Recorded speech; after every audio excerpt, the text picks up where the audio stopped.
like this. Yeah. Cool. Cool. So, welcome to the studio officially. It's nice to have you in. It's been talked about for quite some time, highly anticipated. Quite some time. I know. Glad to finally be here and Right? break this place in. I've heard so much about it. I was looking forward to that final time I can come in, partake, take everything in. Take it all in, right? Yeah. Very creative in here. Thanks. I tried to have it very appealing to the eyes. It's I liked that we settled on number 5 for you. So number 5 is one of my favorite numbers. Is it? Yeah. So my dad was number 5 when he played soccer. So then I wanted to be number 5 when I played, and then because of that, I just liked the number 5. And then in numerology, 5s is pretty grand. Triple 5s means a grand change in your life.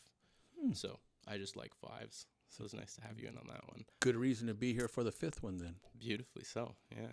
And then this is a perfect way to introduce you.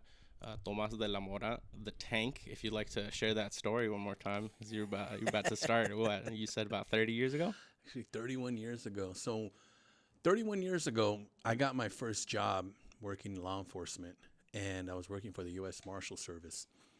And I didn't have a uniform when I first started, but one of my first days at work, I'm sitting there, and the guy who was in charge, big guy, like, when I say big, I'm talking like 6'2", 250, big, solid dude, played professional ball in the NFL, retired, and comes in very intimidating guy. Yeah. And I'm like one of the smallest guys in there. Everybody's, 6 foot, 6'1", 6'2", and here I am walking in, my little 5'10", 220 pound, I'm not a big guy.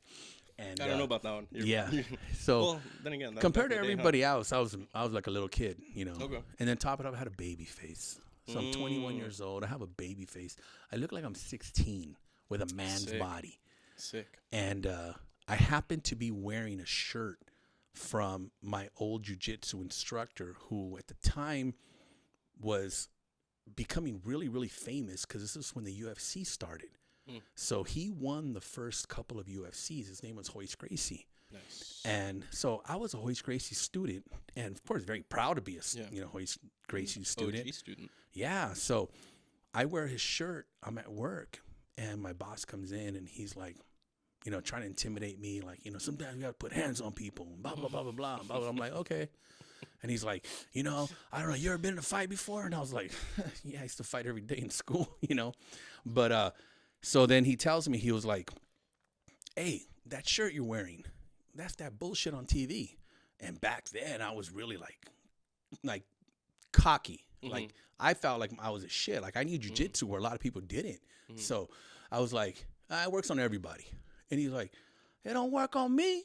And I was like, yeah, I will. Yeah, I will. And he goes, well, what's up then? And I was like, you can tell he's black by my accent, making fun of him, my impression of him.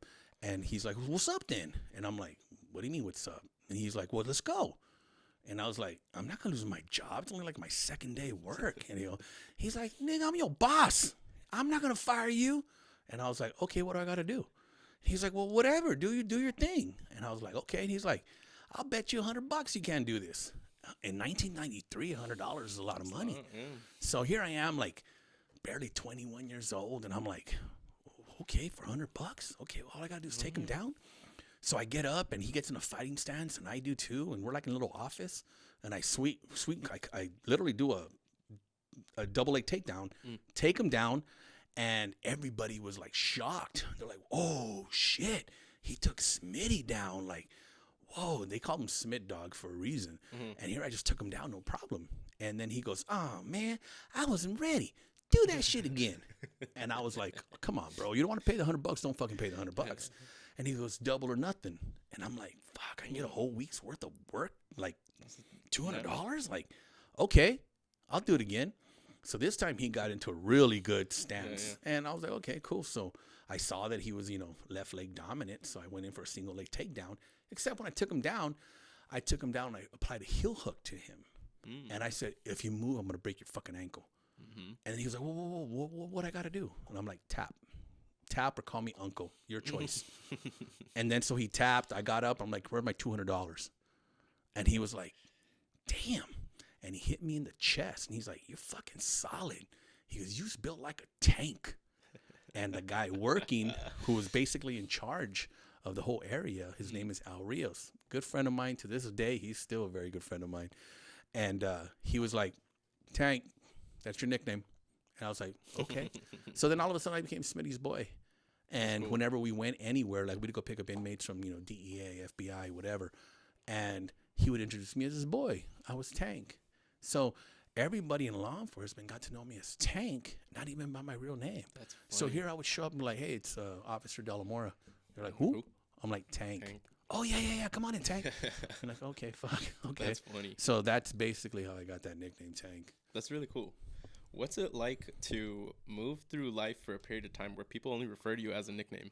And you use your actual name, and they're like, who? And you're like, oh, fucking Tank. I got used to it. Yeah. I literally got used to it, where I never want to be that guy that they feel like they're their name, and they almost forget who their real identity is, and they walk around like, no, I'm so-and-so. Like, no, you're not. You're Albert. Shut up. And I don't never want to be that guy. Yeah. But when, like I said, when I started becoming known, and I would go somewhere and they're like, yeah, it's Tank. And I'm like, I don't even know who this person is. And I was like, oh, okay, cool, Tank. And I felt bad introducing myself that way, but I always introduce myself as Tomas. Hey, I'm Tomas. Nice to meet you, Tomas. Thought you were Tank. I'm like, yeah. That's what they call me. That's what they call me. Now, the only time I ever would introduce myself as Tank is if someone would sit there and say, Tank. And I didn't want them to know my name. I'd sit there and be like, yeah, it's Tank. It's short. Short for what? I'm like, Tankiaso. They're like, what's Tankiaso? I'm like, that's my name. They're like, what kind of a name is that? I go, you ever heard of Xochimilco? And they're like, what? And I'm like, my parents were fucking weird like that. They named you Tankiaso. I'm like, Tankiaso, that's my name. Tankiaso. And they're like, well, you're big like a tank. And I'm like, they must have known I was going to be a big kid. And they would believe it, But then it's just, like I said, just talking shit. That's funny, dude. Because I like talking shit, if you can tell. Yeah, it's the funnest. I think that's one of the cheapest ways to have fun. Oh, without a doubt. Without a doubt. You don't need anything, just space. Yeah, and I think that's what's lacking in today's society. Everybody, it gets so fucking offended by any little word. Oh, you made me uncomfortable. They also take it so serious. Yes. They're like, oh, you mean those words. No, it's a fucking joke. You couldn't tell by the inflection of the way I was saying it? Yeah. I'm like, and I would sit there and tell them, like, do you really put that much fucking power behind a word that you think it's your identity? Yeah. I'm like, wow, no wonder why you're such a fucking pussy. Yeah. Like, every little thing offends you.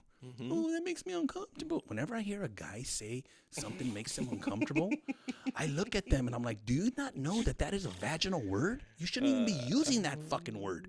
But, words, they hurt. Like, oh, God. Don't. Shut up. Words only hurt if you allow them to. You're the one that decides whether they have value. You give them power. There's, what is it? I forget what they're called. But he's a dude from India. He's like very zen. I forget the word that they use for them. But this guy was talking about how if somebody starts to verbally abuse you, it's your fault if you get angry because you're deciding to put value on the words that they're throwing at you. It absolutely could just be like, is. Cool, you said that to me. That's fine. That's what you think. But I'm going to go on about my day. You know what somebody said to me the other day? Obviously, they didn't say it to my face. They were trolling me on social media. Love it. They said, oh, karma really got you. Handicapped and bald. You must have had a really, really shitty life. And I put, must have. I mean, yeah, I guess so. And someone's like, hey, you're not going to say anything? I'm like, what? I'm like, do you think I take him serious? I'm like, I go for somebody to sit there and go through my profile and look at everything and sit there and say, well, he's bald and he's missing a leg. I'm like, if that's the best they can come up with, either they're not very creative or I'm pretty fucking outstanding. Because if you're only going to state the fucking stupid obvious, I'm like, wow. And you think that identifies me? I'm like, get the fuck out of here. I think you're pretty outstanding. I think so. So much so that I haven't washed your hoodie, by the way. Still a pillow, bro. Girlfriend vibes. I sleep so good. It's a great gift. I love it. That's funny. Love it. But yeah, anybody that talks shit on somebody else, you're not a winner. Yeah, yes. Look, I like making fun of people. To me, making fun of somebody to build them up, like somebody does something stupid, and you make fun of them for doing that something stupid. it should be as a reminder for you not to do that stupid thing again. Instead, they sit there and they take it as like, oh my God, this is my identity. This is who I am. This is what they're making me feel like I always make mistakes. I'm like, are you fucking joking? This is where I say, fuck, we need to bring bullying back. Because we have a society of like fickle young people. Soft. That, oh, that word hurt my feelings. Like, oh God, please. Like, I'll go off on a tangent on that. That's fine. It's I mean, I'm sure you, as much as me, know that feelings don't matter. Feelings don't fucking matter. Not for men. Man, fuck your feelings. That's my opinion. Fuck your feelings. Yeah. Like, if you're gonna put that much emphasis on feelings, it's like, oh God. Feelings are like farts. They come and go. Some linger a little bit longer than others, you know, and you could tell. Yeah. But after a while, they're gone. It's all fucking gone. Yeah. So it's the same shit, you know? Yeah, it's true. That is true. Yeah, feelings are temporary. Even positive ones. Absolutely. Positive ones. Absolutely. The shit changes. Mm-hmm. Life changes. All the time. Like that. Quick. Mm-hmm. I mean, we both know how life can change in the blink of an eye, right? Tell me about it. Fucking shit. We went from super able 2-footed dudes to once the foot is off, the day is over. Pretty much. Yeah. So I'm curious. I know we've talked about it, but how has becoming an amputee changed and affected you?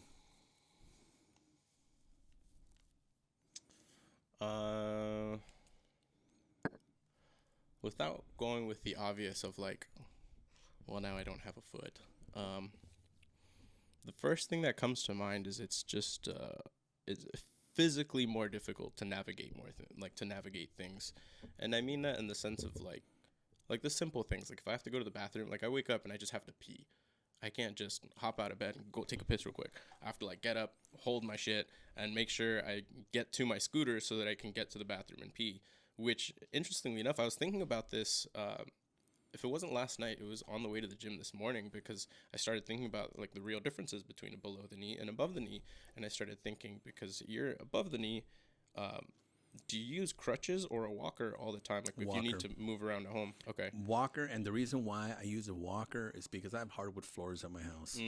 And the one time I used crutches, I fell. And that kind of traumatized me. Yeah. As a matter of fact, I fell real bad on Christmas Day. But this was in a restaurant. So Christmas Day, I was not wearing my leg. I was having issues with it, so I was crutching it. I was walking out of a restaurant at my house, and there was water on the floor, and my crutch hit that little piece of water. And I think the most, like, I'm not embarrassed of falling, because you fall, you get up. Yeah. But that day, I remember I fell, and I literally did a face plant, complete, boom. And when I looked up, there was 8 females all in front of me, just looking at me. And they had a look on their face like they wanted to help, but they didn't know how to help. Yeah. You know? And it pissed me off. And I remember I did like a burpee, and I got up really, really fast. My wife was like, well, I've never seen you get up that fast. And I was pissed. Sprained my wrist. Like when I fell, I used my wrist to block. And I think that's what irritated me more, because I hurt my wrist, and I was like, shit, I'm not going to be able to go to the gym and work out. And that's what bothered me. I didn't give a shit about falling. I didn't give a shit about anything else. I even turned around, I looked at the manager, I said, hey, you have water right here. Can you clean it so nobody else falls? Someone told me afterwards, like, you should have sued them. I'm like, for what? I'm like, I sprained my wrist, big deal. Oh, but they shouldn't have the water. Accidents happen, man. Yeah. What are you going to do? Fucking sue everybody? You can't. So just move on. But I was more upset that I fell, because I said, I sprained my wrist. I can't train for a week or 2. And that's what bothered me. That was my whole, like, can't believe this happened. It was because of that. And it should be mentioned that you're a bodybuilder, so training is a very big part of your life. So to not be able to train and your wrist to be fucked like that, it took a pretty big hit. It did, because training for me is... Wow, I never thought I'd become this guy. But training has become like my lifeline. Yeah. Like I train 6 days a week. That's good. and I go to the gym 7 days a week. And I love being there, even if I go just to help out or whatever. Luckily, my wife, she's a competitive bodybuilder. And so we have a purpose when we go to the gym. We have a reason why we go. And like my wife's getting ready for a show. She's 4 weeks out. And I'm there in support, you know. My wife, she can't even be driving much right now because her energy levels are so low. She almost passes out halfway home. So I drive her to and from the gym. You know, I make sure that, you know, this is getting there safely. Exactly. Just me and supporting her. Yeah. But training for me since like I said, before my accident, training was something I did sparingly. I did it because I had to. I was a federal agent. And, you know, I would have to go work out because I would be tested on a 1.5 mile run, push-ups and pull-ups and stuff like that. So I did the bare minimum to get by. Now I'm completely different. Now, like, I really, really take care of my diet. You know, I bodybuild. And it's funny. I became a bodybuilder at the age of 50. And I was 275 fucking pounds and I had one leg. And I just said, but that's one thing about me. Everything I do, I don't half-ass shit. I go balls to the wall, like balls deep, whatever the fuck you want to call it. That's how I am. If I do something that's got to, I take it to the extreme. So when I got really, really fat, I hit up my coach. Well, who's now my coach. He was coaching my wife at the time. And I said, hey, Paco, I need help. I said, I gained a lot of weight and my leg doesn't even fit anymore. So you know this as an amputee, any little positive 5-10 pounds of weight gain is going to affect your ability to walk comfortably and sometimes even ability to walk at all because I couldn't even put my leg on anymore. It didn't fit. Yep. Correct. So I had to start losing weight. And as I started losing weight, I fell in love with training again. But my coach introduced me to a different way of the nutritional side, which I never ever bothered paying attention to, putting energy into, focusing on or anything. Because I was like, yeah, no way. I like my sweets too much. I like bread too much. You know, I'm a fat boy. I'm a fucking fat boy at heart. So he introduced me to a different way of eating that allowed me to still enjoy myself, but stay focused on a goal. And when I learned that, then I was like, oh, wow. And then it was him, the one that said, my goal for you is to see you on stage. And I laughed at him. And I was like, dude, I have to be under 200 pounds to get on stage. I haven't been under 200 pounds since fucking junior high. I'm like, there's no way. And he was like, no, that's my goal for you. And I'm like, Paco, I'm 240 right now. I'd have to be like 180, 190 to get on stage. And he's like, yeah, I'm going to get you there. And I was like, if you're stupid enough, I go, if you're crazy enough to think it, I'm stupid enough to do it. Fuck it, let's go. And, you know, we kept doing it. I was so focused. I have the best support system, amazing support system. I hired an executive chef, prepares all my meals for me. Didn't cost me much except my freedom. I had to marry her. But the support structure was there all of a sudden that I was like, shit, this is not as hard as I thought it would be. Yeah. And then I did it. And then the moment I stepped on stage, it reminded me of me 30 years ago when I used to do jiu-jitsu fighting and I used to do MMA fighting. It was that rush that you feel. It's very, very hard to describe. You either love it or you fucking hate it.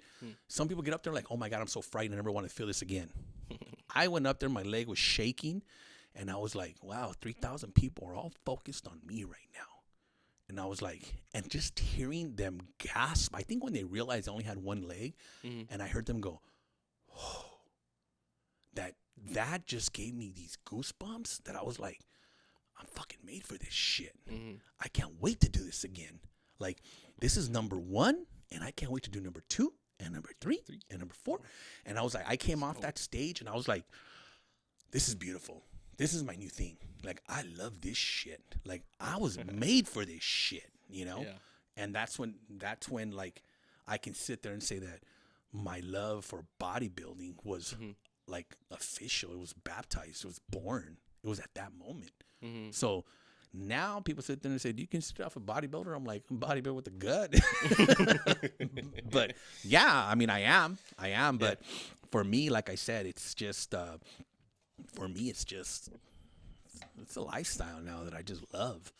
And if I go days without being able to do it, I don't get depressed. I just miss it. I yearn for it, you know, because something that feeds your soul. It does. It really does. It's a positive thing that I do.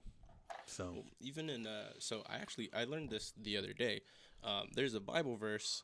I'm gonna butcher the wording, but basically says that physical activities, physical strenuous activities, ward off evil spirits and demons. Like there's a passage in the Bible that talks about it.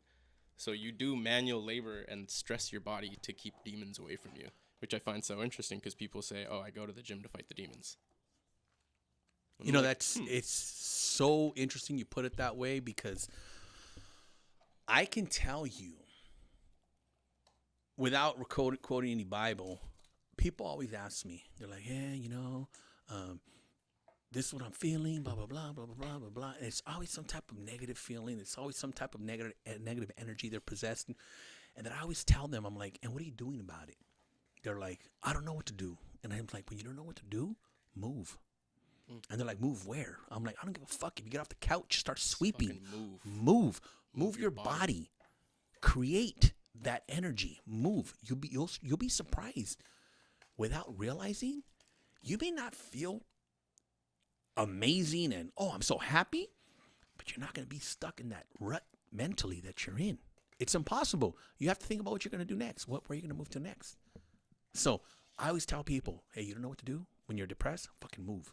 Go for a walk. Get some fresh air. Change the scenery. You'll be surprised. Oh, it's not always, I'm not able to do that. It's 3 o'clock in the morning. Okay, I get it. You're not able to do it at 3 o'clock in the morning. You know what you can do? Walk around your living room. Crunches. Do some push-ups. Some fucking push-ups. You know? That's why seasonal depression is such a big thing in states like, Oregon and Seattle. Because they get, 3 to 6 months of rain and no sun? Dude, I think Seattle, it's only 1 month of sun a year. Oh, for real? That's even worse, dude. But it's funny. That's even worse. It's interesting you say that. So in the early 2000s, when I first, I changed jobs after 9/11, and I had to move to Chicago. When I moved to Chicago, I literally moved to Chicago in the dead of winter. Like I moved to Chicago January 3rd. So you're gonna try and survive. Correct. In a blizzard, right? Yeah. So my first 31 days in Chicago, I had not seen the sun because it was snowing all the time and the sun wouldn't come out. It was always gloomy. I did not see the sun. I didn't realize how it affected me. And then one day I jumped on a flight and I landed in Phoenix. When I got off the plane in Phoenix and I felt the sun, like the sun hitting my body, I woke up. I was like, oh my God, this feels great. I'm like, wait a minute, it's not. And I sat there and I was like, when was the last time I saw the sun? And I started going back down. I started jogging my memory and I was like, shit, it was when I moved to Chicago.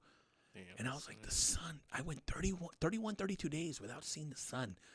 And without realizing, I was in a funk. Mentally, not emotionally, like I wasn't sad, I wasn't moping, but I was just like something was off. Yes, I was kind of like ho hum, like whatever.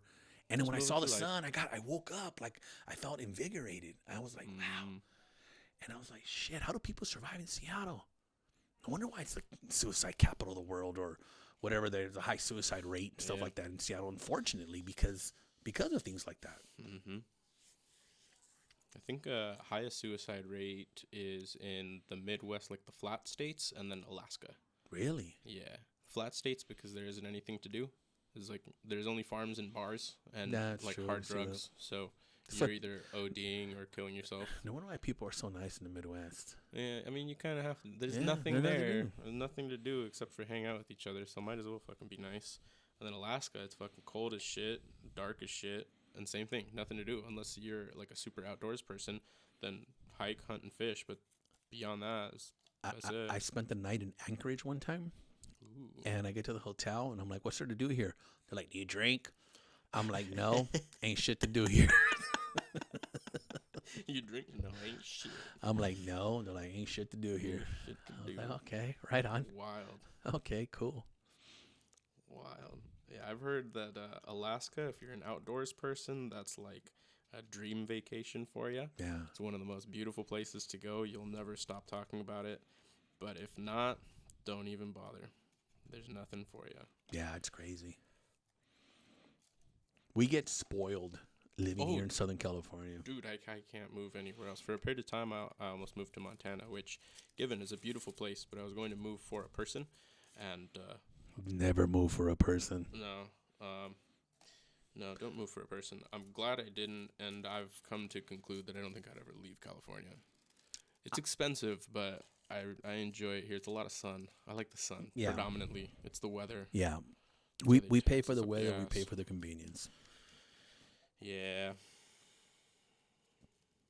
Yeah, that's fucking So who's true. this person you were going to move to Montana for? It was my second ever girlfriend, my first ever what I consider real serious relationship, because the girl I was with prior was like a high school relationship, and we were like on and off. We would break up, get back together, break up, get back together. It was just like, and I never really like saw a future with her. We just other than enjoyed breaking each up and other's, getting back together. Yeah, we were just like enjoying each other's company, but didn't really like want to be with each other. So I eventually left her and then started dating this girl, which was like a high school sweetheart for me. She was the chick that I wanted to be with in high school, but for some reason she wouldn't give me the time of day. Out of high school, she gave it to me. And things were going really well. She left for the Air Force, and I promised I would love her no matter what, and I wanted to marry this woman, so I gave her a promise ring before she left the boot camp. I was like, I know you're going to go through like this period in your life. You're going to change as a person, and I'm making a promise to you that I want to love you no matter what, because I'm choosing to love you. You're the person that I want in my life, and I hope that you can do the same for me. That wasn't the case, because she changed, and I still loved her, and I was trying to make things work. But she didn't want to go back to that person that you fell in love with. I still loved her. She was still very similar, but the problem is that she wouldn't allow for me to change. So there was things that I wanted to start doing and carry myself differently, and For example, give me an example. I'm curious. So one thing that I really enjoy is after a soccer game, I like to go have a beer with my buddies, especially if we win. Let's go fucking have some food. Let's celebrate. Absolutely. At the time I was playing soccer, those are my homies from high school. We would fucking win a game. Let's go have a beer. I stopped drinking for a period of time, and that's when we had started talking, me and her, and she does not drink, and she's very opposed to it. And then when I was like, I think I'm going to start having a beer here and there again, she was like, no, you're not. I was like, why? She goes, well, my family has a problem with addiction. I'm not your family. I don't have a problem with addiction. I can have 1 or 2 beers and be fine and go home. I was like, well, I don't like the fact that you're going to be drinking anyways. I'm like, okay, I'm going to drink. Sorry. And then, again, I would smoke with buddies. She didn't like smoking. I was like, I won't smoke around you. There's like really fucking little things, like super controlling. And then for that, I was like, fucking whatever. I'm going to do it anyways. You're not like, you're going to get mad at me, break up with me. You won't break. Like, I knew she wouldn't break up with me over that shit. But where I drew the line was, when I was dating her, I was still in very early stages of building business with Alex. And she goes, you need to make a decision whether you want to be with me and live out here in Montana, or if you're going to stay out there and do business. Because if you're going to live with me, you need to be out here by next September when I'm back from deployment, or else we're done. And I said, okay, if I go out there with you, can I come back and travel for work whenever I want? And she goes, no, I want you here. I was like, okay, well, if I move there, are you going to allow me to run business? And she goes, I'll give you 1 year to make something of yourself here, and if you can't, you're getting a regular job. And I was like, no, I'm not doing that. Wow. Yeah.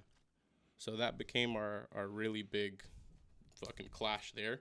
And she knew early on that I was a business owner and trying to build, because when we met, I had already started business with Alex. I have a question. Sure. And I'm sorry, this is the way I process things. At what point did you sit there and tell her, hey, I'm going to give you permission to control my life moving forward, how I'm going to live? Or was that just something she came up with on her own? I think I think it must have been like she came up with it on. It had to have been from her. It was either it's from her own. It's from her own experience. Her own watching some parent be very like, controlling and decides, hey, this is how I need to be with my husband, with my future, because this is what I seen and this is what I see that works. Was she white? No, Pacific Island. Okay. I guess a different type of white, right? Different type of white. Yeah. No, it was. I think it came from a lot of manipulation because there were things that I did change about myself for her, but I saw it as like, okay, we're compromising here in the relationship because it was very early on. And it was just like little things that in my mind, I didn't think were that big of a deal. Like, give me an example. I'm curious. Let's see. Hold on, let me scroll into the archives real quick. These are all. Wasn't that long ago, Eric? It was long ago for me, man. Okay. This is early 20s. I'm like late 20s now, dude. Come on. It's like almost been a decade, bro. Just for our audience so that they know, I'm about to be 52 years old in a couple of months. So to me, this is like... Like, bro, that's a fucking blip in your life. Come on, exactly. This is like last week for me. True. Let's see. So, like early on, I would be one of those dudes where like if she complained enough or gave enough attitude, I'd be like, fine, I'll stay here and give you my time instead of going out with my friends. So as little men, by little, it kind of started to flip. As men, you can't. We make the unfortunate mistake of simping down to a woman and giving her way because we don't like arguing and we don't want to hear them blah, blah, blah, blah. But I've learned in my experience in my life, fuck that. The problem is those are all little battles that are lost, which eventually lead to losing the war. Exactly, and that's why you never lose a battle. Oh, I don't like it. You do this. Well, that's too bad. You don't like it. I'm gonna continue doing it. Yep. Look, there's two things you should never do as a man when you're in a relationship with a woman. The main one is fuck other women. And as long as you can avoid that one, you should have no issues in a relationship. Yeah. Now, some guys are sitting there and they like to flirt and, keep girls, fuck all that bullshit. That's fucked up, fuck all that bullshit. Yeah, you don't need to. That. When I say fuck other women, I don't just mean physically. It could be emotionally. It could be just be verbally. Talking to them verbally. It could be just be on social media. I'm following them. I'm commenting on their pictures. I'm saying like in fucking DMs. Pics, bro. It's the same shit. It's the same shit. You don't need to be doing that as a fucking man. No. And as long as you do that, hey, everything else, I don't give a shit. Fine. I'm gonna fucking do this. Yeah, I don't care. Your shit. Keep it together. Yeah. You're responsible. Cool. Do whatever the fuck you want. Correct. That's the way I see it. Correct. That's the way I see it. But there's too many examples of women out there. No, he's gonna be my man. He has to be like this. He has to be like that. They love to They love to sit there and say, hey, you're only gonna do this. You're only gonna do that because I said so. And I look at guys like, why are you listening to them? Not your fucking boss. Stop giving them that power, that authority. They're not your boss. They're just the person you're fucking. That's it. Yeah. If you really boil it down, when you really boil it down to, what is she giving you that no one else is? Pussy. That's it. And then at that point, it's how much do you value pussy, I guess. Exactly. Look, I can tell you, I've been in situations where women have sit there and literally told me, like, if you don't do this, I'm not going to give you none tonight. I'm like, don't. You think I give a shit? Yeah. You know what the ultimate fucking power move is for a man when a woman does that shit? Jack off in front of him. Oh. That would show that I don't need you. Exactly. Trust me, I've done it. Yeah. I'm like, you think I need you? Look, I can jack off, get the same fucking result. Yep. Less time. But you're jacking off. And guess what? I don't have to hear your fucking voice. It's great. I can make you fucking Salma Hayek right now if I want to. I can make you fucking 10 times more beautiful. You want to see me? Ready? Want to see me? Close my eyes. Close my eyes. But all these guys, oh no, the woman, she's so beautiful. It's like, shut up. That's your problem. You're putting them on a fucking pedestal. You don't need to. There's a lot of beautiful women out there, dude. Yes, and stop what do you call, what's the proper term? Pedestalizing? Guys need to stop pedestalizing women. Yeah. We're on the same fucking level. Yep. Stop getting this, because she's so beautiful and every guy wants her. So what? That just means you have good taste. Yeah. Stop giving her all this attention. Stop making her feel that she's more special just because a lot of guys want her. So what? That's their value. It's not going to last forever.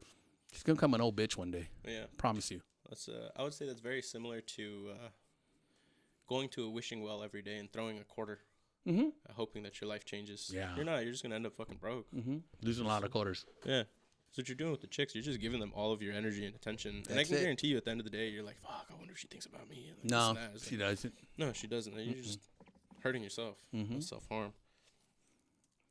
You want to take greens on this? Sure. Fucking spark that bad boy up for us. There's take your pick at lighters. They're all good. All great. And that is a Blue Dream. It's one of my favorite strains. I'm a big fan of Blue Dream. Is it indica or sativa? Sativa. So I personally prefer sativas overall. Indicas I'll do like I'm just trying to relax or go to sleep, similar to you. I just do indica at night because after my accident, because of the trauma, they had me on OxyContin. They had me on gabapentin and what else did they have me on? Some other drug. Did they give you Narcos? No, those made me hallucinate. No way. Okay. I can tell you a story. One day I was in the hospital, and we call it the Blue Dragon story because they had me on Percocet.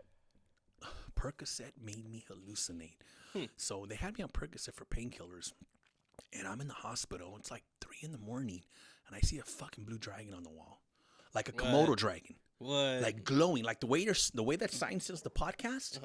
It was like that, but like it was more of a royal blue, and it's up on the wall. And I'm in the bed, I'm looking at it, and I'm literally looking at it go like this with its tongue. And I was like, what the fuck?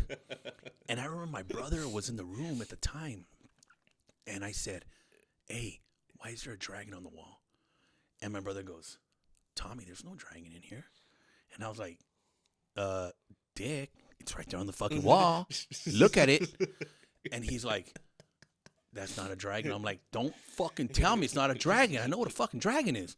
Nurse comes in. Because obviously it's 3 a.m. I'm getting loud. 2:30 in the morning. I'm getting loud in the hospital. She walks in. She's like, Mr. DeLamora, is everything okay? And I was like, no. What the fuck's a dragon doing in my room? And she was like, she didn't know what to do. She ends up calling psych services on me. Okay. Psych services shows up about half an hour later. In that half an hour, I kind of got to the point where I was like, okay, you're at Cedars-Sinai Hospital, one of the like premier hospitals in the West Coast. And I said, one of the most clean, sanitized hospitals you can ever be in. There's not going to be a fucking blue dragon in here. Like when my common sense kicked in, I was like, yeah, there's no fucking dragon in here. So the girl that walks in from psych services, didn't help that she was like young, Latina, like my type, you know? I was like, shit, she's cute too. So she walks in, she's like, oh, Mr. DeLamora, I'm so-and-so from psych services and da-da-da-da-da. And I was like, She goes, you know why I'm here? And I said, yeah. There's a blue dragon on the wall. And she goes, tell me why I'm here. I go, earlier there was a blue dragon on the wall. She goes, is it still here? And I was like, no. And she goes, where was it at? And I go, right there. And I point to the wall right next to the clock. She's like, do you know what time it is? And I'm like, 3:15 in the morning. She goes, how do you know it's the morning? I said, because it's dark outside. And the other 3 o'clock, it's usually sunny because the sun's out. So just it's one or the other. And then she was like, okay. She's like, you know what day it is? And I like the calendar was right there next to it. And I'm like, oh, it's this day. And she goes, how do you know that? I go, the calendar right next to the clock says it. And she's like, okay. I go, look, ma'am, I'm not fucking crazy. I promise you I'm not. I go, well, maybe I am a little bit. But I know what I fucking saw. And, okay, in reality, what's a blue dragon going to be doing in a sanitized hospital like Cedars-Sinai? Granted, I know it doesn't make sense. But I'm telling you what the fuck I saw. I go, and I can tell you, when I tell you that I saw it, I'm not making up that story. She says, I don't think you're making it up. At that point, my old self kicked in. I started fucking flirting with her. So I was like, so tell me about you. I go, what got you into psychology? And she was like, well, we're not here for me. And I'm real good at switching the conversation up real quick. So I said, I know. I can pretty much peg you. She goes, you can what? I can peg you. Now I can read people pretty well. Call it being a federal agent for 20 years. You learn how to read people. Yeah. So she was like, okay, tell me about me. I'm like, I go, you're probably the oldest daughter in your family. Maybe not the oldest sibling, but you're definitely the oldest daughter. Grew up on the east side. I said, probably had your heart broken. Didn't understand what or why or how. So you studied psychology. And as soon as I started seeing her eyes started opening up, as soon as I go, you're definitely the oldest daughter. May not be the oldest sibling. You probably have an older brother or two. And she's like, why would you say that? I go, it's the way you're talking. I go, the way you're talking, you're Latina, and I can tell you were raised in a family with either a very dominant older man in the house or older brother. She was like, yeah, I do have an older brother. And yeah, she was like, how do you know this? I go, I just read people. I just do. She goes, you have a gift. That was the first time anybody's ever told me that. And I was like, fuck, this whole time I've been using to get pussy. I've been using it for all the fucking wrong reasons.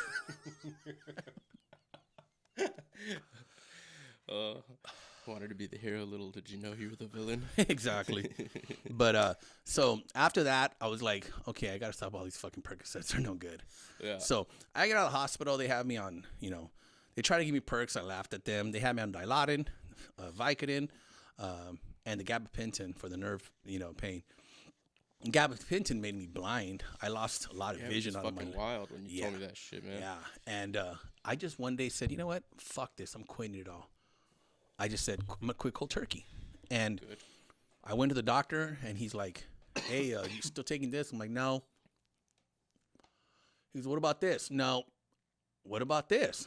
No. Nope. When did you stop? I go, a month ago.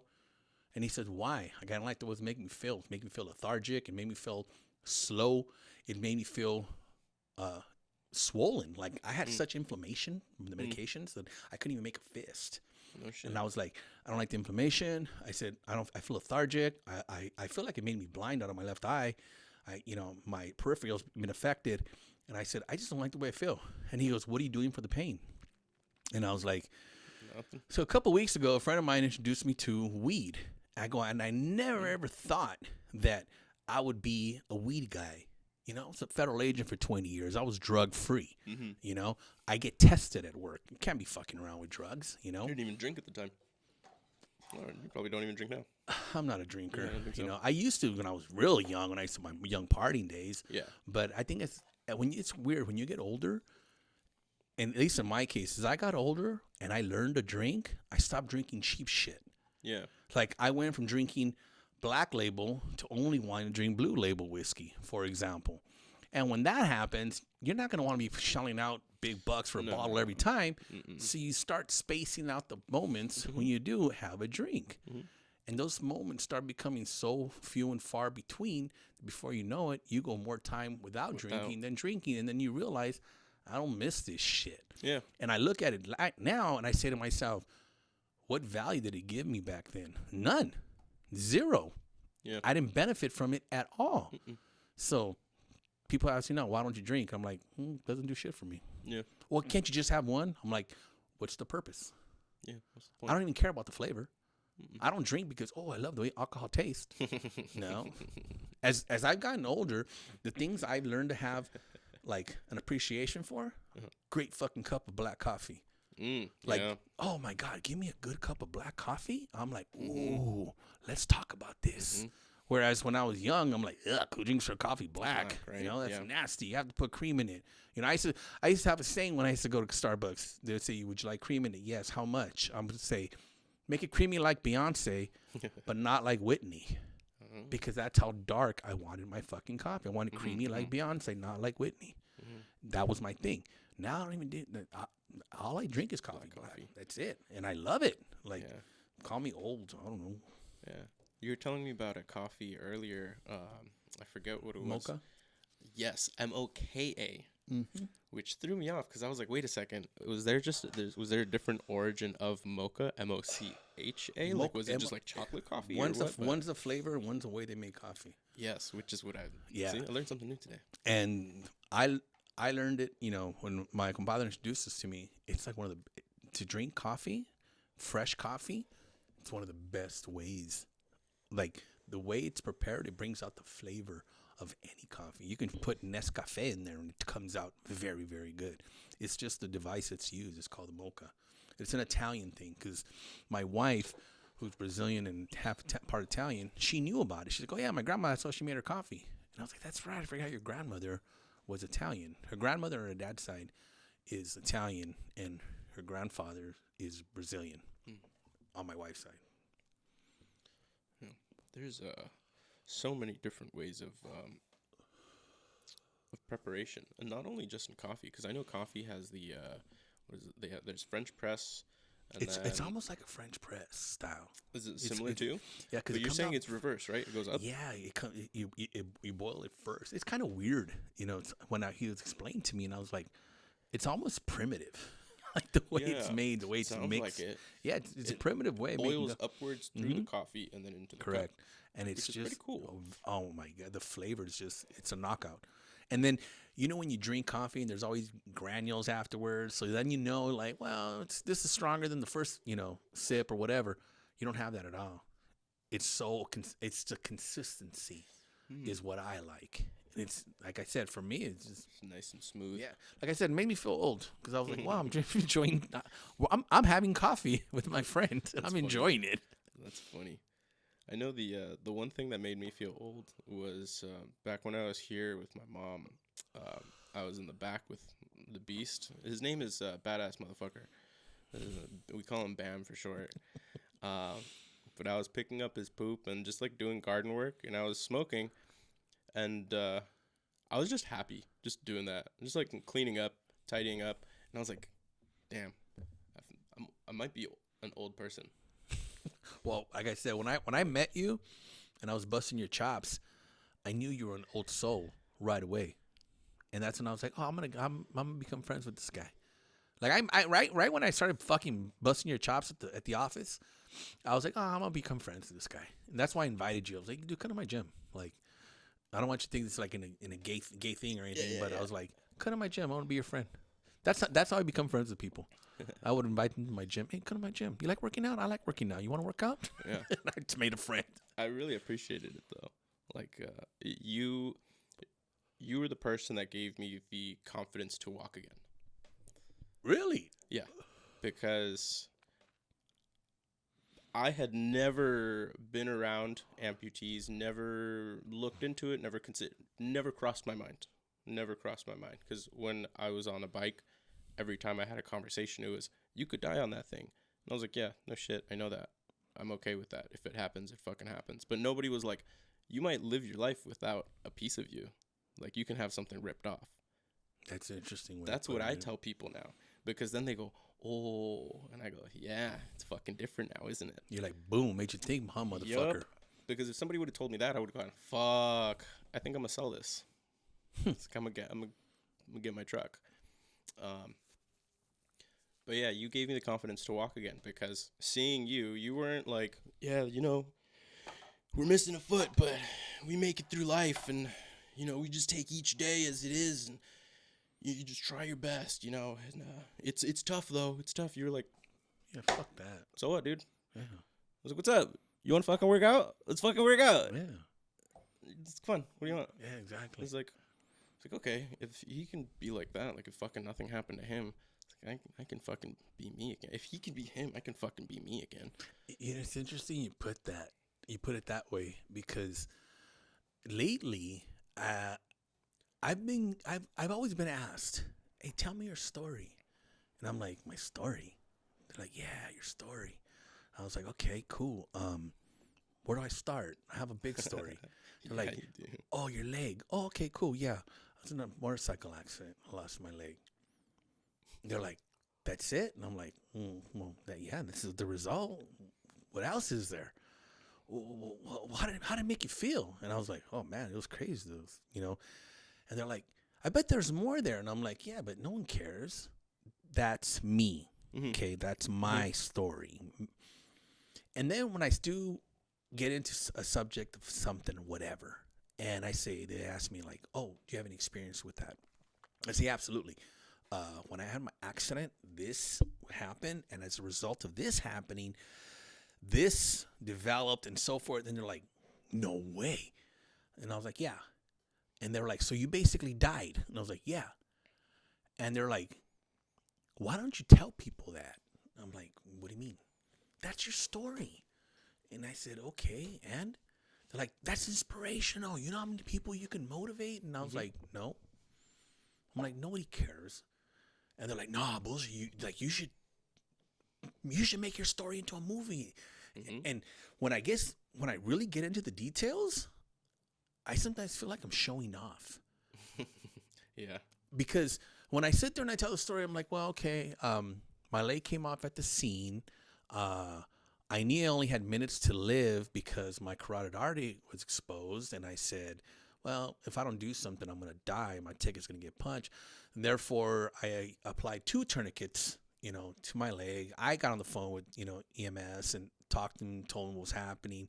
Even the EMS operator, she was like, okay, who's the victim? I said, ma'am, I'm the victim, 42 years old. My lower left appendage is separated from my body. And, I go, other than that, no other. She was like, who's the victim?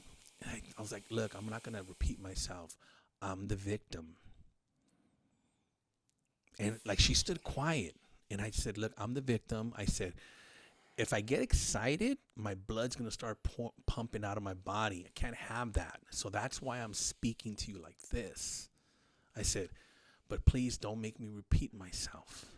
I said, send EMS this way because traffic's already backing up on the freeway. I can see it about a quarter mile down. It's going to take them longer to get to me. Even the on-ramps are clogged. Have them come up the exit ramp right here. And I had to tell them word by word what to do and I knew I had to stay calm because if I didn't, I was going to bleed out because I was bleeding out. My leg came off at the scene. This wasn't a result of my, injury sustained and, you can't walk and, this.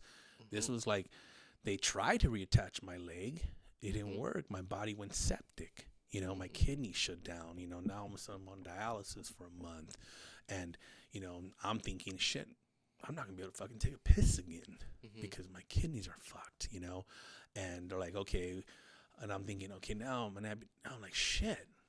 And then when I put everything together in that aspect, that's when I sit there and I say, shit, I went through a lot.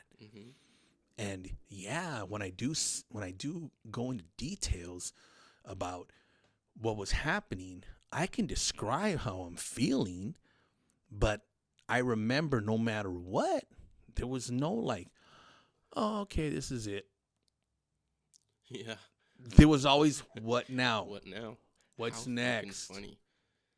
Let's go. Yeah. Because I ain't fucking staying here. No.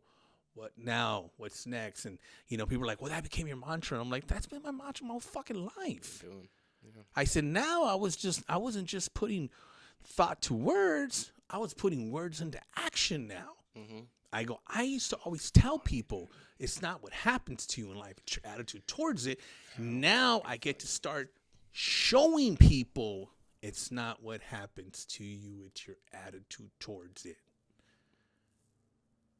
So if anything, that's what I feel like is the renewed part of my purpose in life.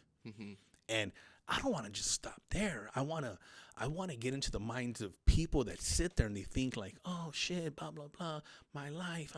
You don't understand. I'm so sad. Oh, my girl left me and my fucking feelings are hurt. In my mind, I'm like, what the fuck's wrong with you? You think your fucking life is over because you're brokenhearted? Like, no. It's like this is your chance to hit that fucking reset and pivot in a better fucking direction. But you're sitting around feeling sorry for yourself for what? Because someone fucking told you that, you're supposed to feel like this after a breakup, blah blah blah. I'm like, this is an opportunity. Yeah. Wake the fuck up. Yep. You get to choose a new direction. That's it, man. Like, it's crazy. I remember my first real relationship as an amputee. When it was over, I'll never forget what she told me. And I remember, like, in my mind, it had been over a long time prior. At this point, I was kind of like, like you were describing earlier, just occupying space, occupying time, because this is what you're used to, Mm-hmm. And without getting into a whole, like, the mirror to anything else, I was just in that position. But I remember we were breaking up, and I'm in the car, and we're at her house, and she's like, well, I hope you understand. I got my stuff out of the house already. I'm like, no, I understand. And she's like, no, I hope you're not mad. I'm not mad. And she was like, and don't worry, you're going to be okay. And I just looked at her, and I was like, in my mind, I was like, bitch, I lost a fucking leg, and I'm fucking winning in life. You think I'm going to worry about you? Come on. But then that's when I was like, at that moment, I had no one to be upset about. I had no one to be upset with except myself. Because I was like, damn, I gave her this sense of not just security, entitlement. I go, why? That's my fault. Like, she did what any normal person would do. Mm-hmm. I was like, if anything, I was grateful to her at that moment because I was like, thank you for this. This is the reset I didn't want to give myself, but I was long overdue and I need it. So cool. In my mind, I'm like, I wish you the best. Bye. I hope you find exactly what you're looking for because obviously we're not it for each other. So I love you. I loved being the moments we created, whatever. Shared. I love that time we had. It was great. It was awesome. Thank you. But I wish you the best. Cool. I'm gone. Like, I remember I was leaving and she called me. She said, babe, come back. I was like, no. I'm good. Like, I'm good. Like, I'm good. That was my way of like, no, we don't got to do this anymore. Like, I appreciate you, man. Like, thank you for doing this. Like, that's cool, but I'm not going to feel sorry for myself. Ever. Fuck that. Yeah. There's no point. It's a waste of time and energy. It's also kind of the same as being angry. I don't know about you, but fuck, I had anger issues right up to my early 20s. So much so that I tried to fight my brother. And really? Yeah. I see the way you guys get along right now so well. Like, I'm telling you, like, it's beautiful for me to see. And I don't envy you in that sense, but I love what you have. I appreciate seeing that because I have another example of that. I have two compadres that they live in Mexico. They're brothers, and as much as they rival or whatever, like, I hear them talk shit to each other. It's all love, man. It's all love. At the beginning of the day, it's never, like, oh, I really, really want to see this person do bad. It never is that, Not at all. And unfortunately, I've lived that because I have two brothers that I'm estranged from. I don't speak to at all because they stole from me. They took advantage when I was at the lowest point of my life. They were like, oh, we can take advantage and really fuck him up financially and shit like that. Over fucking ego, stupid shit, And me, I'm not going to let myself get taken advantage of. I'm like, fuck you, let's throw blows, we'll go to court, End up having taken them to court and beat their ass in court twice, because, and people tell me like, well, you don't talk to your brothers anymore. I was like, and they're like, doesn't that bother you? I said, not at all. They're horrible people. And they're like, you lost that relationship with your brothers. I'm like, no, they lost me. I said, and I go, it's not that I'm better than anybody. I said, no. I said, but they lost me. If anything, I brought them opportunities. I go, my brother wouldn't have the job that he has if it wasn't for me. And I said, so no, they lost me. I go, I didn't lose them for shit. I said, not at all. I said, if anything, I said, it just opened my eyes. And I go, here, I was helping them take advantage of me. I go, because I put them in a position to do that. I go, and they didn't give a shit. I go, so here I was like, wow, I'm willing to give you everything to show you my love or my appreciation. And you just sit there and like, nah, fuck this. I want this. I'd rather have money. It's like, cool. Thank you for letting me know your motives. I'm gone. Yeah. I don't need that around me. I don't need that. Yeah. I don't. That's pretty much out. I can roll another one if you want. No. Cool. Yeah. But no, to hear you say that about you and your brother, it really blows my mind to see, because I see the way you guys are now. People always ask us, they're like, so how has it been? You guys always been best friends? Or like, how do you work together? How does this work? And I go, well, it took work, just like anything else was a relationship. First, we were 5 years apart, so at a young age, like he took care of me, so we would hang out, and we're both boys, we were both boys. So, like, we liked the same cartoons, and we hung out there. Once he got older, I had small chunks of not hanging out with him. When you sit there and you say we were both boys, is one of you identified now as something else other Men. I just want to make sure. Okay. Yeah, that's fair. Nowadays, you got to check. 2024, you know. Sometimes I like to identify as a unicorn. I'm trying to be politically correct. I fucking fail all the fucking time, but I can tell you right now, I make the effort and try. I appreciate the effort in checking for pronouns. Yeah. Sometimes I am unicorn. Really? Yeah. Cool. I identify as man unicorn because I'm so rare. There you go. Also as a mythical being, because I would identify you as mythical being too, because we're missing feet. So I have an eagle tiger tattoo on my left leg. Because like it's non-existent, it's mythical. It's something that like shouldn't be, so it's on my left leg because like it shouldn't have been, you know. So now that's like my piece of armor. Because the only part of me that got permanently damaged didn't have a tattoo, and really? I had always talked about my tattoos as like my armor. Yeah. Took your armor. Yeah, I thought it was really fucking interesting. Yeah. I was like, my left leg. It's like there was nothing on it, and I fucking lost a foot. It's like, But yeah, early on, we would hang out. He would take care of me. He gets older. We would be respectively with our friend or age group, and then we would kind of come back together and then go separate ways. And when we really started to spend time together, I was coming out of high school. And I had just gone through a bunch of my own personal shit of treating people poorly in high school and like getting through that, and then making peace with myself and going back and saying sorries, and but then I was just still filled with anger, and he would just talk shit to me jokingly, like that's just his form of love. This is like shit talk, like just jokes, and sometimes I would take it personal in the wrong way, and I would try and fight him. And shout out to him for never like actually throwing hands. He was very good at just diverting. Yeah. The first time I went to swing, and he grabbed me and kind of just like bear hugged me, and I was flailing, couldn't do anything. And then he's like, okay, are you calm now? And I was like, yes, please let me go. I was like, okay, lets me go. I went to my room. The next time, same thing, didn't really do anything physical to me, restrained me, but this time like kind of put me in a lock where I was uncomfortable, like put a little pressure on me. He's like, are you good? I was like, yes, let me go to my room.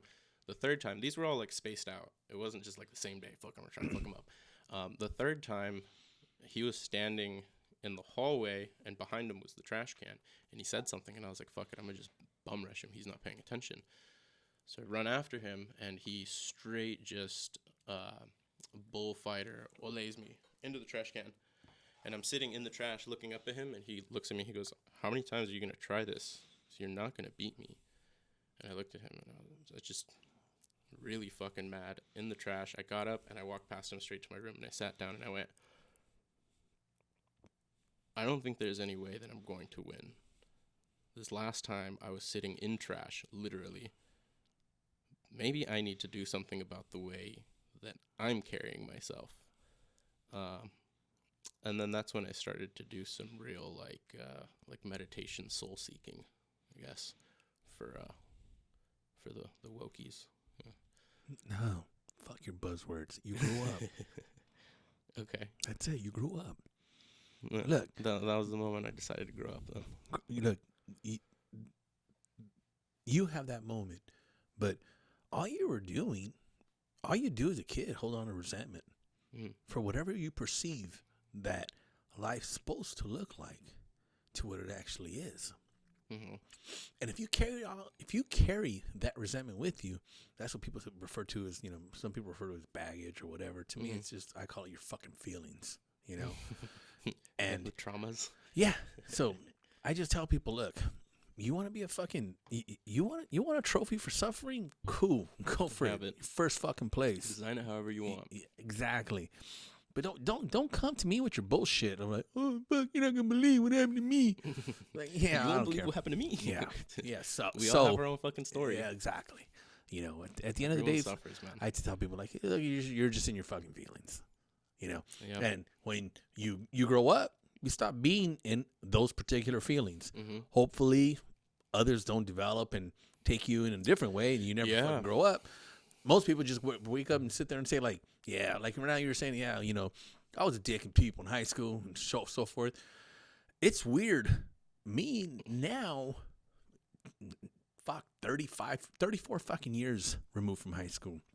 I remember, like, at my 10-year reunion, going and thinking, oh, shit, you know, I remember these guys I had beef with or whatever. Guys didn't like me. I didn't like them. Nobody gives a shit, you know? And the ones that are still in their fucking feelings, everyone's clowning them like, that motherfucker's still stuck in high school, you know? Because that's exactly what they're doing. They're still stuck in their fucking feelings, man. They never progress. They never grow up. And then you look back and you're like, fuck, I can't believe I used to be friends with that person. Because you remember, you're like, oh, they still think the same fucking way. Yeah.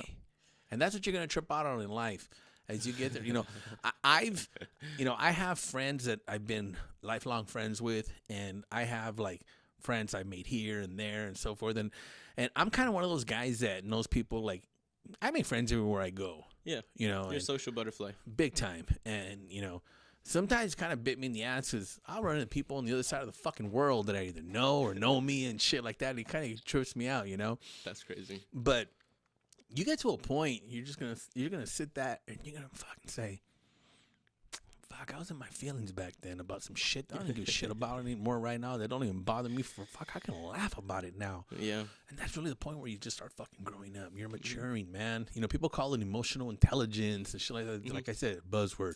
You grow up. That's it, man. You fucking grow up. You know, for some people, you know, they just sit there and like, fuck, okay, cool. The stupid shit that I gave stupid energy to, you stop doing it. You're just like, oh shit. It's not important anymore, you know. Hopefully, you have more important things to occupy yourself with. You know, your hopefully it's your family and you know, your career, or you know. And what I say to every young man and man, period, is work on your purpose, man. That's one thing I can tell you. Work on your fucking purpose, and don't waste your time with people who are not going to support you in your fucking purpose. And support can come in many, many different ways. It could be friends clowning you because of a fucking idea you have. Cool. Don't even fucking listen to them. But don't hang around. Don't waste your energy on them. They can do shit for you.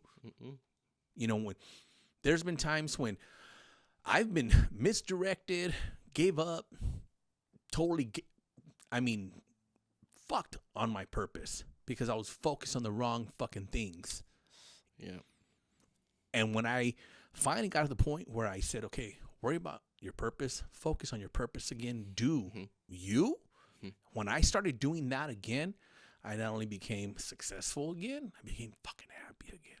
Yeah. Because all of a sudden I was like, shit, this whole time I was worrying about the wrong fucking things. It took this to happen for me to figure this out, but cool. But I love where I'm fucking at. You know, I can sit there and tell you, I'm 51, about to 50, just, I'm close. Tell people I'm 52 because I'm a month away from being 52. A month with turning 52. So I'm 52 years old. I'm living my best fucking life. I'm the happiest I've ever been in my life. I'm in the best shape physically I've ever been in my life. Mentally, I'm in the best space, clarity-wise, I've ever been in my life. I'm like, wow. So I look and I sit there and I say, man, there's more to life.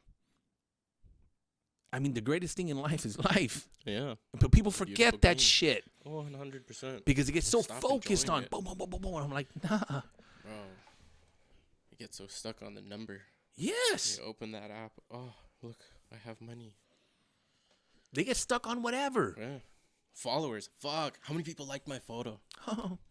God, I live my life for likes and follows. I'm like, oh God, that shit's good. You know, it's weird because I grew up without social media. Yeah, I didn't even have a fucking MySpace. What do you call it? MySpace? Yeah, MySpace. Yeah, MySpace was the first one. Yeah, I didn't even have that shit. You saw the whole progression of technology.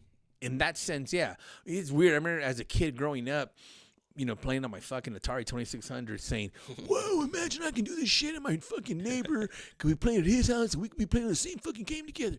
Wow, that would be so cool. And that's our fucking life now. I know. That's where we need to be in the same fucking place to play games. Exactly. You can play fucking games off your phone with anybody. Shit's wild. Damn. Crazy. So, yeah, I just reminded myself that I'm old. I don't feel old, Eric. No, you're one of those people that have done a really good job at keeping yourself young, not only physically, but mentally and spiritually. Yeah. I think it helps. It definitely helps with the company you keep. Oh, 100%. Personally, I think you're one of the people that have succeeded in what I think is one of the most important things in life, which is retaining that inner child.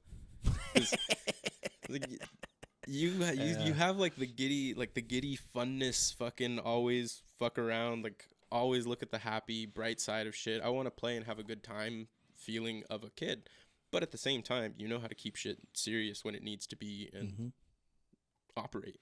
Yeah. So. Yeah. It's funny. I never looked at it like that, but yeah. Yeah. I tell people, I said, I was blessed because for 20 years, I loved what I did for a living. And I remember when they told me, hey, you lost your leg, can't be out in the field anymore. You want a desk job? And in my mind, I was like, hell no. 13 years in the field? No way I'm going to fucking ride the pine. I said, nah, what's my other option? And they're like, well, we can medically retire you. And I'm like, yeah, what does that mean? And I said, and now I was only worried about my benefits. And they're like, your benefits are for life. Oh, that's all you need to tell me. Sign me up. Sounds good. And they're like, take that deal. They're like, well, deal. Would you like to know how much you're gonna be making? I'm like, yeah, I don't give a shit.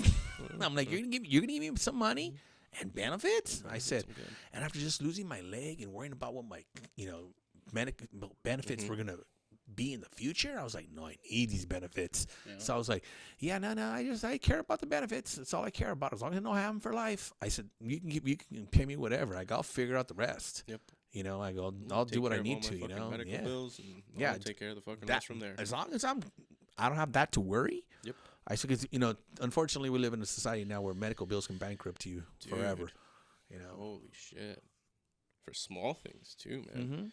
It's expensive to have a kid. I found that out when a buddy of mine recently, maybe like a year or two ago, had a kid. Like, Jesus, really? He is also an owner-operator, so no insurance. He had to pay everything out of pocket. Wow. Hospital bill, expensive. So, God damn. I didn't know that. Sad, too. Yeah. I like to call life a pay-to-play game. It's fun. Yeah. It's a good one. Yeah. No, benefits are important. Funny enough, I was thinking about that earlier. I think it was this morning. If it wasn't this morning, again, it was last night. But I was thinking about how Canada is like just free healthcare. Yeah. I think because a lot of the Latin community will avoid going to the hospital because you'll have to pay. Yeah. So we just stay at home until it gets like really fucking bad to the point where either surgery or it's too late is required. But then up in Canada, you have a cold or whatever, you just go over to the hospital and they take care of you. They give you medicine. Go back. Go on. But here, no. Nah, bro. This country would rather invest money in their military-industrial complex than education and healthcare for people. 100%. The United States is a business. That's it, bro. That's it. Built as a business. Yeah. It's how we were founded and will continue to be, and nothing will ever change. Oh, no. Exactly. So... so freedom is business. So yeah, Jay, I'm here for it because that's why one thing I do genuinely love about this country is the freedom, the ability to, if you really want to, play at that level, fucking do whatever you want and see if you can make it. I tell people like this: if you don't feel this is the greatest country in the world, and I'm not one of those diehard fucking patriots like fuck you, love it or leave it. Yeah, nah. If you really, really feel that living in another country, you're going to live better. Try it. What's stopping you from living better? Other than I go, you must be a glutton for punishment then. Or you're full of shit. Mm-hmm. Because if you tell me I can live so much better in another country, I'm say, where? Because being retired, I get my money wherever I live. So if I want to go live wherever, it's going to be better.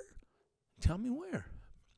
And like I said, I'm this country is the best.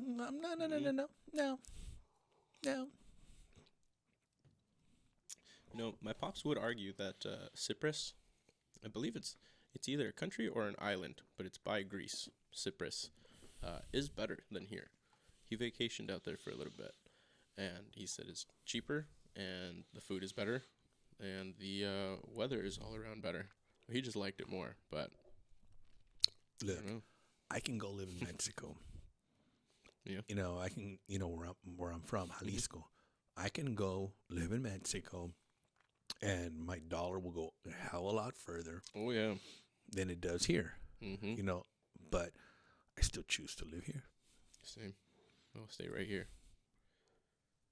I like it's the comfort. I like it here. It's the comfort. Yeah. It's nice. So my friends are here, Yeah. It's cool. This podcast is here. True. Podcast is here. Exactly. My gym is here. True. Nice gym too. Thank you. The nicest gym. I like, I like to think so. Yeah. But I don't want to sound like, I don't want to be that guy. But no shout out? Or can I throw a shout out? Sure, go ahead. Shout out to Live Alpha in Costa Mesa, Mesa, right? Okay, yeah. Thought so. I wanted to make sure that you guys didn't pass over to this is like Newport right past, right? Well, actually Newport is basically where those condos. Oh yeah, so you guys are like right on the line. Yeah, that's West Newport. Okay, well there you go. Yeah, where those when you walk out the back door and you see the condos, yeah, that's West Newport right there. No shit. All right, well if you're in West Newport or Costa Mesa, best gym, Live Alpha. I like to think we're the best gym around because of the equipment in that like we have. fucking California. Yeah, and we're Portland. It's a small gym. It's a private training facility. Mm-hmm. We don't want the public in there. We don't want lines of people. No, we don't want that. We want you to have a great experience and a great workout. That's what we want. So, but the equipment that we have is next level. Man, Paco, when he put that equipment together, did a phenomenal job. By the way, Paco is the guy that owns the gym, yes, and I help him run it. Lead trainer and my coach extraordinaire. And I can go shout out to Paco. I can do a whole podcast on how significant Paco has been in my life and how important and my gratitude towards him. So that's for another time. But shout out to Paco and his amazing gym that he allowed me to build from, because my company, Black Label Building, another fantastic company of yours. Yeah, well, my friend Ricardo asked me to help him. Yeah, and Ricardo's sure, cool too. And mustache, I love it. And I love Neil. I go, dude, I love building shit. And he was like, why don't you help me more often? And blah blah blah blah blah. And a beautiful, beautiful partnership developed as a result. And I'm like I said, great fucking place. I love doing stuff with Black Label. It's fucking amazing. We're building cool shit. We're building custom homes. We're working on a project in Hollywood Hills right now. Nice. We're lifting a home off its sliding down a hill in San Juan Capistrano, and we're moving it up 3 inches, reinforcing the hill. So we're doing big jobs. That's pretty wild. Yeah. So and general contracting as well. We do it all. We do everything. I love that. That's awesome. Fuck yeah. Yeah. Let us. You dream it, we build it. I love that. That's fantastic. I say you dream it, I make it. So there you go. Yeah. Mm-hmm. I don't like saying no. Right. Let me try. I say I'll try, because I know some things just cannot be done. But just because somebody else hasn't done it doesn't mean I can't figure it out. That's the way my mind works. So I'll go, okay, give me the concept and let me give it a fucking shot. Thankfully, I work with less structurally important things, because you kind of can't give it a shot when it comes to a home with something. For me, I'm working with like threads and colors and stuff, so I'll try and pull off the impossible. Well, not to get all philosophical on you, but to me, do it, please. Try and fail are inseparable cousins. That's fair. A lot of times when you try, you'll fail. Because you're already giving yourself that. You're giving yourself that excuse. Well, I tried. And in reality, there's only two reasons why something doesn't work. You're not consistent enough, or it's just not meant for you.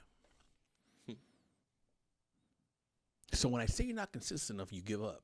Mm-hmm. Okay, it's not meant for you, give up. Or it's not meant for you. Really, the only two reasons. Yeah, that's true. With consistency and the undying effort, eventually you will succeed. You'll have to. Right? Or you'll stop and realize it's not for you. Yeah. Which is interesting because I'm thinking in threads right now for some. Well, because we're thinking about like what we do, right? So I'm thinking either something is going on with the consistency of the thread while it's running through the machine, which is not allowing it to work with the fabrics that I'm using, or the thread is just not meant for what I'm trying to do. Which works because that does work in a universal sense then. It's crazy. It's funny. You can apply that to almost anything. Yeah. Like I sit there and sometimes say, well, where would this not work? Oh, no, it works here too. Mm-hmm. Well, consistency is one of the most important things of life, much like execution, because you can have a fantastic idea, plan, or fucking whatever, but if you never execute, or if you execute poorly, then what was the point of the effort? How many $1 million ideas have you had? Oh, dude, I'd be a millionaire. Right? Multi. Fucking. Yeah. If I told you how many $1 million, if I had $1 for each $1 million idea. Dude, I was just telling you earlier, I was early 80s playing, or mid 80s, whenever the Atari 2600 came out. My Nino Michael, he gave us his game console because he saw how much we enjoyed it. And I thought we were the fucking shits playing Atari at home on a fucking black and white television. And I remember playing that and thinking, man, like I was saying earlier, imagine if you can play with your friends that live outside and you can play at their home on the same game. Now, that was not an idea. That was just a thought. Yeah. But imagine if I would have the wherewithal to take that idea and turn it into something. Yeah. Then you would have had the idea and creation of the multiplayer console. Yes, sir. That's wild. Well, and these pot stands would be made of 24 karat gold, Eric. Because I'd be bougie like that. Nah, I'm just kidding. I'm fucking around. Don't take me serious. You know what? We'll just spray paint it gold. Boom. They never know. They won't know the difference. Who's gonna know? Nobody does. Nobody's gonna. Social media. Yeah. Everybody lies. The chicks on the planes. Oh, they're all hot. Fucking Burbank, dude. Oh, they're fake too. Yeah. Oh, okay. Right on. No, the plane is in Burbank. The chicks are real. That's right. Real. There's like a prop place you can go and rent it by the like hour. Yeah, that's funny. It's on the ground. That's funny. Like a fucking quarter of the plane, just chilling. You can go in there, and it looks like a private jet. That's crazy. I mean, not that crazy. I used to train in one of those. Yeah, but that was. But it was for real reasons. Feds, you know? It wasn't for the gram. Yeah, it wasn't for the. It was for real life. You know, you use the word training. This wasn't for pictures. It was a mock-up for a reason. Yeah. That's funny, dude. Yeah, how many flights do you think you've taken on your life? Ooh, you lose count. However, when in your training record, they keep a log of how many miles you accumulate. And sometimes I hear people say, oh, I'm in the 1,000,000-mile club. And I've flown for 1,000,000 miles. I'm like, bitch, I have 4. Damn. Holy shit. Yeah, I mean, that's nothing. I got friends that are in the 8, 10 range. Jesus. Yes. It's insane, dude. Crazy, yeah. But like I say, I tell people I've been all over the world. Yeah. And the only continent, well, not say the only continent I refused to go to was Africa. And we had a mission to Dakar. And I remember they're like, hey, DeLamora, interested in going to Drakkar. I'm like, where's Drakkar? I'm like, is that country in West Africa? And they're like, yeah. I'm like, I'll pass. They're like, why? 'Cause I'm not black, stupid. And they're like, what does that have to do with it? I'm like, dick, you expect me to blend in Drakkar? No, stupid. Ask the black guys. They'll blend in much better. It's not a racist thing. It just is what it is. So, yeah, that was the one country I refused to. I was like, yeah, now I'll pass. I'm cool. Blend in my ass. I'm not blending in for shit. Sore thumb. Exactly. Yeah. What's it like being an air marshal? Like, what's life as an air marshal like? All that shit you see on TV, all true, all fact, every single bit of it. I live my life 1/4 mile at a time. Just kidding. No. What's it like? Yeah. You travel a lot. Just basically living out of hotels. Pretty much. You spend a lot of time in hotels. That's what I figured. Yeah. What's been your favorite place to stay? Ooh. Favorites for different reasons. Okay. Aesthetically, my favorite, Hong Kong. And having a cigar at the top of Victoria Harbor, watching the sun go down and Victoria Harbor and the whole lights in the city light up.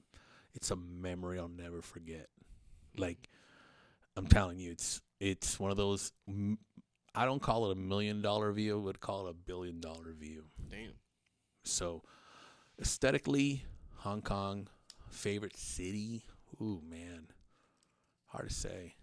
Different cities, different reasons. I wasn't a big, I used to go to New York a lot for work. So much, in fact, that my son, growing up, I would tell people like this. Doing what I did for work, I did what I did, and I loved it. I loved what I did. I loved every bit of it. The only time it ever felt like work was when I had to not see my son because of work. And this is what I mean by not see my son. So because of the fact I was not with his mother, I had a court order visitation schedule. The visitation schedule was based on my days off, and I would have my son on my days off and my one office day. So I would have him 3 days a week. She would have him 4. My days off would change monthly, and I would let her know a month prior, hey, next month my days off are Monday, Tuesday. Therefore, the days I'll be having Diego would be Monday, Tuesday, Wednesday, so forth and so on. Well, that schedule would change depending on missions, and they would tell me, hey, we're sending you on a 6-day mission. We're changing your days off, blah, blah, blah, blah, blah, da, da, da, da, da. At the age of 3 or 4, having explained to my son that I'm not going to see him this week because Dad has to go to work was the only time it ever felt like work. Yeah. It was the only time that I ever sat there and said, this feels like a job. Because the rest of the time, I loved every second of it. I loved every bit of it. I loved my coworkers. I loved my job. I loved the reason for my job, my purpose. I loved it all. Everybody knows where they were on the morning of 9/11, and they remember how they felt the first moment they realized what was happening. I never forgot that feeling, and I used to always say, if they ever come and fuck with me in my backyard, things will be different. Now, I didn't join the military, but I did change career positions in what I was doing. I went from Department of Justice to Homeland Security and became an air marshal because of the way I felt. Like, I was like, you're not going to do this to innocent people and get away with it. And that was part of my purpose, was protecting people. And that's one thing I learned about me and my personality. I was made for that. Yeah. And that's the reason why I did it so well, and I enjoyed doing it for so long. And the only part about losing a limb and having to retire, besides, the friendships that no longer are going to be happening because, you don't see the same people every single day. Because my coworkers, like the support they gave me when I had my accident, I don't even talk about it. I don't ever give them enough credit for what they did and the way they showed up for me, I still get emotional thinking about it, because I never realized how loved I was until that moment. Mm-hmm. Because the love they gave me, the amount of support, the way they showed up for my family, every single one of them. I mean it when I say, if they ever need me, call me. Yeah. Get in touch with me. I got you. Simple. Mm-hmm. It makes a lot of sense seeing this. You get to see for the first time, which it kind of sucks that it takes a traumatic experience, but you get to see what you mean to other people. Yeah. It's an interesting position to be in. It was crazy. I remember my cousin Felisa, she came into my room when I became conscious, and she tells me, she goes, "Mijo, you're very loved." I'm like, "What do you mean?"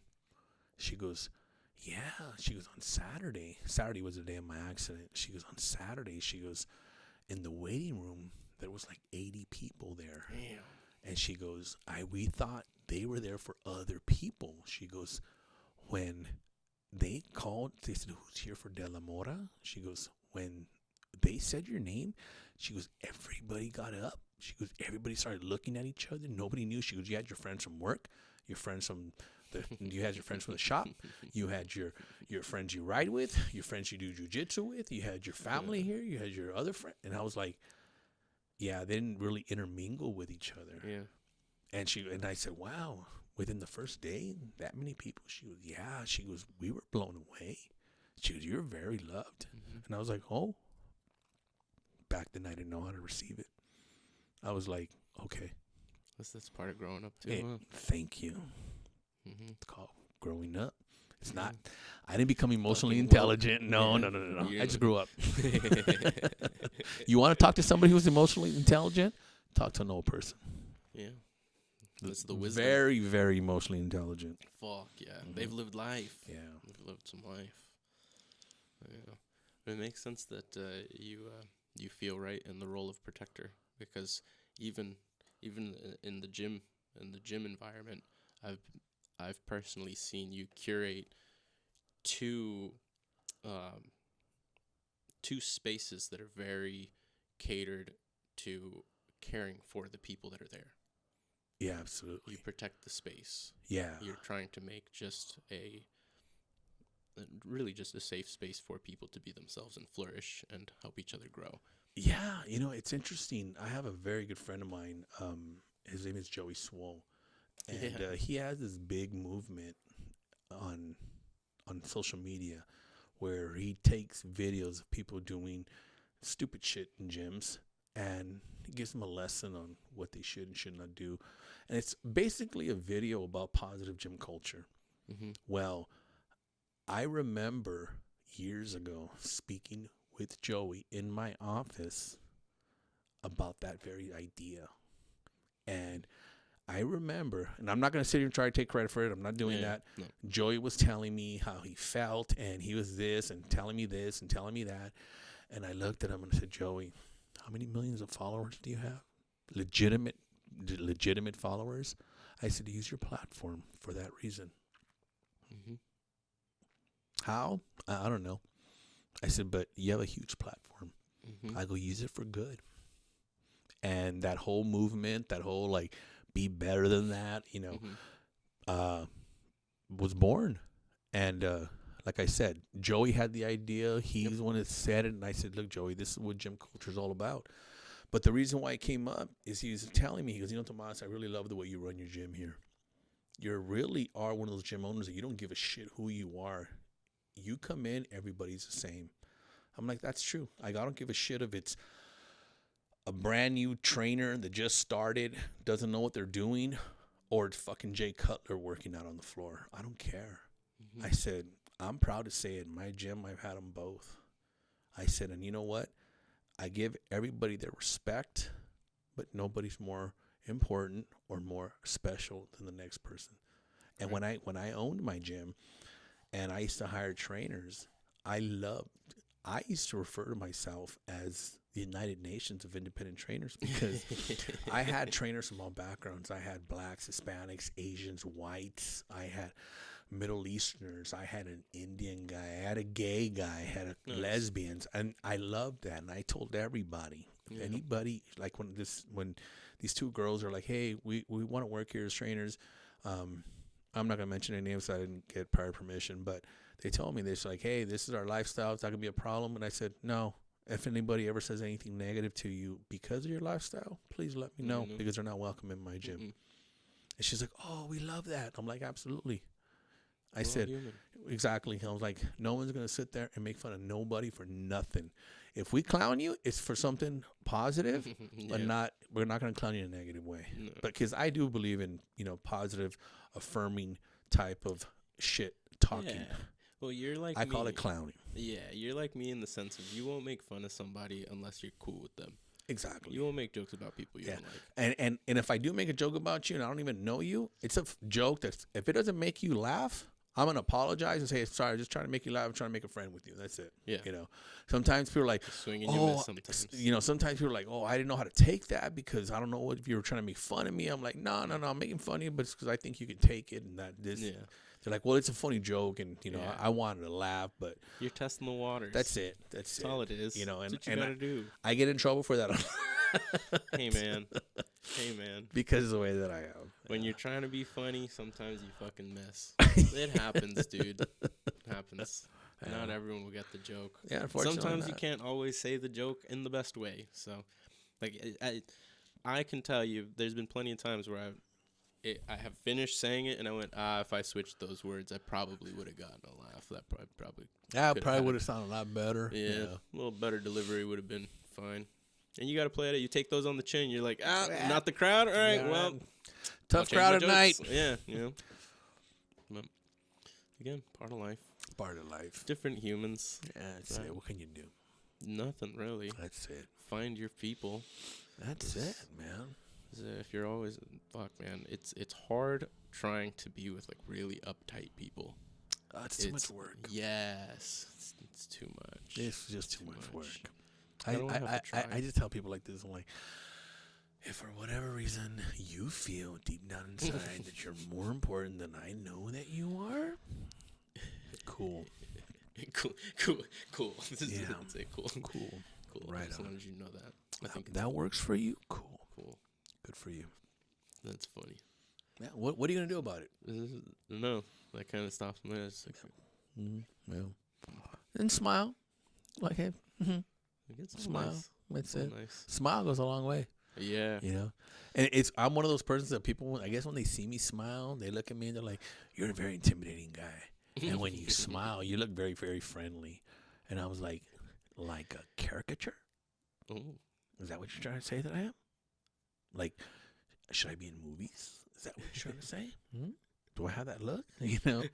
And because I have one of those, you're either very intimidating looking, or the friendliest fucking guy you'll ever meet. Right. Which is true. Because when I've caught you just like in thought, I think I have a couple of pictures of you just like staring at yourself in the mirror, and you're just like mad dogging. I was looking at myself. Yeah. And I was mad dogging. Yeah. Well, I think you were just like looking like you were looking at your pump. But you look angry, but it's more of like. I thought maybe when I heard you say that, I go, "Oh man, I was probably reading my mind," and I got pissed off. What the fuck? Yeah. No, like just standing there, you look like mad, and you're a big dude. So I have that. What do you call that? Resting bitch face, resting dick face. I have that. Yeah, I definitely have that. However you want to refer to it as. But maybe. I definitely have it. I usually see you smiling and laughing most of the time, so I would lean more on the giggly side because when you smile, you do look like the friendliest fucking dude. That's like true. You want to be your friend. Like it's weird. I love dealing with people. Like I said, I love reading people. Mm-hmm. Like I said, for years, I was a professional observationist, if you will. Yeah. So I got to learn people's behavior, and I can tell when someone's anxious. I can tell when someone's depressed. I can literally tell these things, So sometimes I'll be somewhere and I'll read somebody's behavior, and I'm like, oh, they need a joke today. And I'll just sit there and I'll say something. I'll make them laugh. They'll look at me. And I know I totally made their day. And I'll be like, fucking made your day, didn't I? And as soon as I say that, they're like, oh my God, how did you know? And I was like, oh my God, so I was funny. like, I'm so fucking good at this shit. I'm batting 1,000. You know, like, fuck, I'm great. So I feel as long as you use your gifts for good, yeah, then you got nothing to worry about. Yeah, I agree. But I guess that's the problem is the choice of free will, because just that's a dangerous one. Yeah, just how your nephew Jay, shout out to Jay. Shout out to my nephew Jay. Yeah, I was saying earlier, it's the classic hero and villain because they both start in the same place, right? So in theory, if somebody Jay, he's calling you a villain. That's false. This record is fine. Anyways. Interpretation.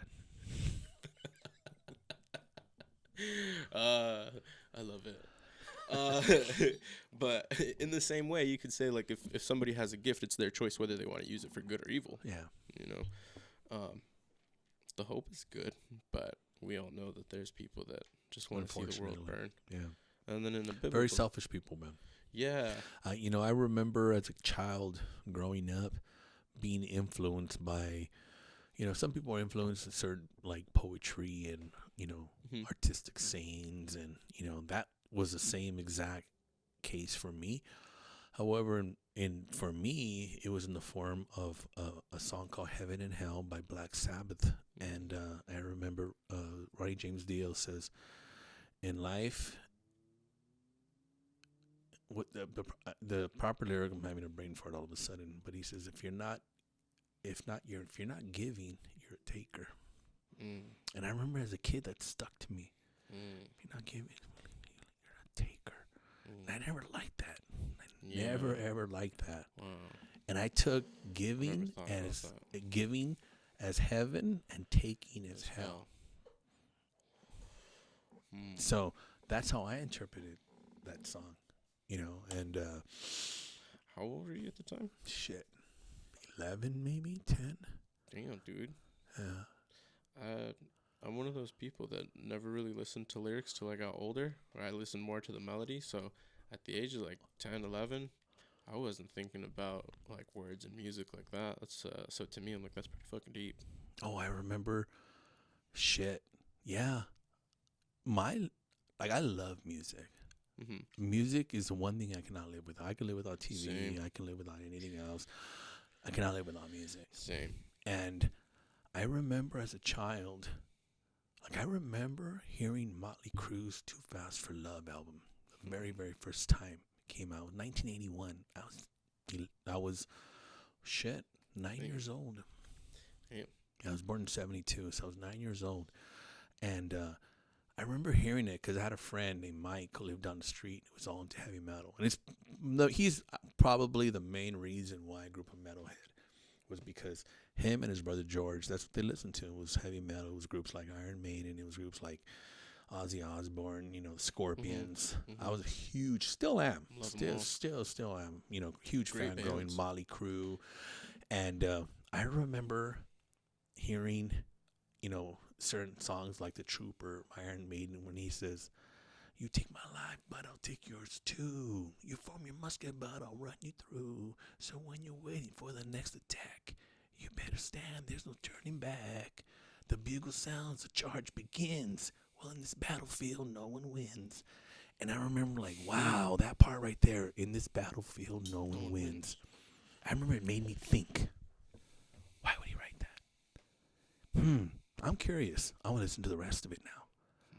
And I think that's what probably began my love for listening and understanding lyrics. Interesting. Was because I love the stories that it told. That's the reason why I'm such a fan of Jay-Z. If you ever listen to Jay-Z's lyrics, fantastic lyricist. They don't mean one thing that you... Jay-Z is a master of the double entendre, meaning he'll write something that means something else. And some of his music is so well written. It means 2, 3, 4 meanings. His lyrics have. I won't even get into that space right now because, I mean, Jay-Z is religion for me. So anybody that knows me, Jay-ism. Yeah, Jay-Z-ism, baby. Jay-Z-ism. It's a hashtag I use for a reason, and I'll use it for the rest of my life. Jay-Z-ism, baby. Jay-Z all day. And sometimes I hear something, I'm like, that's a Jay-Z-ism right there. And they're like, what's a Jay-Z-ism? I'm like, anything you equate to winning. That's it. I like it. Yeah. I like it. It's like Mamba mentality. Very similar too. I don't know if you're familiar with that, but those for Kobe Bryant. I'm not very familiar with it, but it's very similar. Mamba mentality was like always succeed, like move forward, be the best, like always win. You know what's crazy? I being a Laker fan my whole entire life. Mm-hmm. Of course, I know who Kobe was. Yeah. What I always respected about him, because I didn't always love him. I was not. There was a time I was not a Kobe fan. I was like, this is selfish motherfucker right here. Like, I was like fucking angry, you know. And then as, you know, time goes on, you realize, like, unfortunately, I remember thinking about him in the sense, right before his passing, I remember thinking, like, wow, if there was one person that I really saw grow up, it was Kobe. Because I remember he came into the league as a child. He's, 17 years old, drafted out of high school. Right? Yeah. Okay, you're a fucking child. You're not an adult. You're legally, you might call yourself an adult, but you're not. Okay? Fuck no. I said, we watched him join a basketball team. I go, unfortunately, we watched him fuck up, fall on his face publicly, really bad. I said, but he picked himself up. And he kept forward. He kept moving forward. He didn't stop. And I was like I never got into this whole what is the Mamba mentality, but I can imagine it being you have to feel you're the greatest in the sense of nothing will beat you, because you have to have that mentality. People always tell me all the time, what's your mentality, blah, blah, blah. And I can only think of, the only phrase I can think of is, I will not lose. Because I always tell people, I will not lose. I'll either learn. I'll either win or I learn. But I don't lose. I like that. You know? But I think what I loved about Kobe the most was I watched him grow up. For one thing, as a young adult, I watched him really, like, grow up. As not a peer, I was older than him. But I really watched him grow up. I watched him grow up, fuck up, and then prosper again. And I said, if there's one thing I think he's going to be remembered for, is his work ethic. Because I think that is something that, to hear his ex-teammates say, man, looking back, my career could have probably been prolonged a few years longer if I would have that same work ethic. Yep. That same one that someone like LeBron James has today. Yeah. You know, I heard Shaq say it. Shaq would sit there and say, man, my career could have lasted longer if I would have that same work ethic. But I was so dominant, I felt I didn't have to. He got complacent. Yep. Complacency kills, man. Yep. It does. Hard work. What is it? Hard work outdoes talent all the time. Every single time. Yeah. Yeah. It's the trap of comfort. It's naturally we don't want to change, so if something's comfortable, you'll stay there. Yeah. That goes to the the boiling frog experiment, which I think has been disproven. But if you put a frog in a pot of water and little by little raise the temperature until it's boiling, the frog won't realize that it's boiling until it's dead. Really? Supposedly, but apparently it's been disproven. Why, someone got a text message or something from a frog? Get me the fuck out of here, ribbit. I would assume they tested it, but I also feel like that might be animal cruelty. But do you really think it's animal? You really think it's animal cruelty, or do you think they'd sit there and say, "Is it possible for a frog to even send a text message?" I think a frog could send a text message. You really think they could? I think so. I think it's more animal cruelty.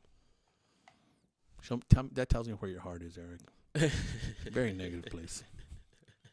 Don't take me serious. I'm a big shit talker. We need to end this thing, otherwise we'll fucking talk all night. Oh, this is actually perfect. This is what I was waiting for. Really? Yeah, we're coming up to like right at about the 2-hour mark. That's what I like to run. I didn't know we were on timer. I thought we were just talking shit. Naturally. We are. Yeah, but I like to just like aim. Hey, look, I'm glad you have some fucking structure in this bitch, man. Because if not, I'll go on forever. I try. It's a very lackadaisical structure. I'll fucking say all night too. Hey, that's my life now, man. I tell people, they're like, "Do you have structure in your life?" I'm like, it's very lackadaisical, but yeah, it's there. Trust me, it's there. My goal for this thing wasn't like, oh, it's gonna be a fucking show that I run like this and segments and this and that. I was like, no, I'm fucking hanging out with the homie, and there happens to be a camera and mics. Like that's it. Conversation. Yeah, that was the goal. But we have come to the end of our time because I know you have a wife to get back to, and I've got some. She's probably happy. She's like, oh my god. If that's the case, I'll keep you longer. I don't have to deal with my husband right now. She's probably happy. Hey, if I can keep you and not have to go back to the hoodie, I'll take it. I'll take more time with you. Fuck it, dude. Hey. So for the record, just so I was I had not seen my boy Eric for a hot minute, and he showed up to my gym, and I had his hoodie on, this particular hoodie. He's like, oh, super nice. It's a Ruka. Yeah. And he's like, hey bro, that's a really cool hoodie. I'm like, oh, you like it? He's like, yeah, I'm gonna keep it.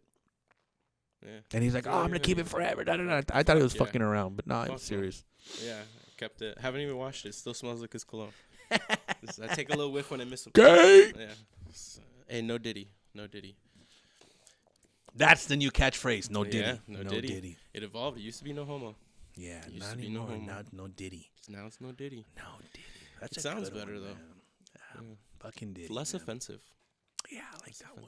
You can use it with no philosophy. No Diddy. I'm gonna like that. Yeah. I'm gonna use that one from now on. No Diddy. It works, dude. It works. And it's PC. I'm telling you, it's PC. You'll get away with it, and everybody loves it. It's the joke. Yeah. I see that.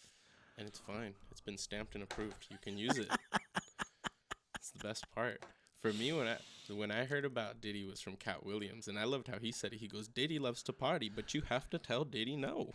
It's like I don't want to go into the back room with you, Diddy. Is that from his comedy special? No, that's from he did an interview with Shannon Sharp. Yeah. Dude, Shannon I missed Sharp. that whole interview. Is that? I remember that. Yeah, bro, he roasted everybody on that one. He went in deep. He's going hard. Yeah. I love Cat.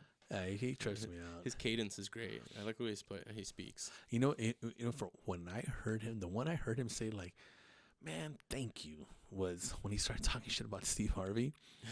I never thought that dude was funny. I never heard anything funny about him.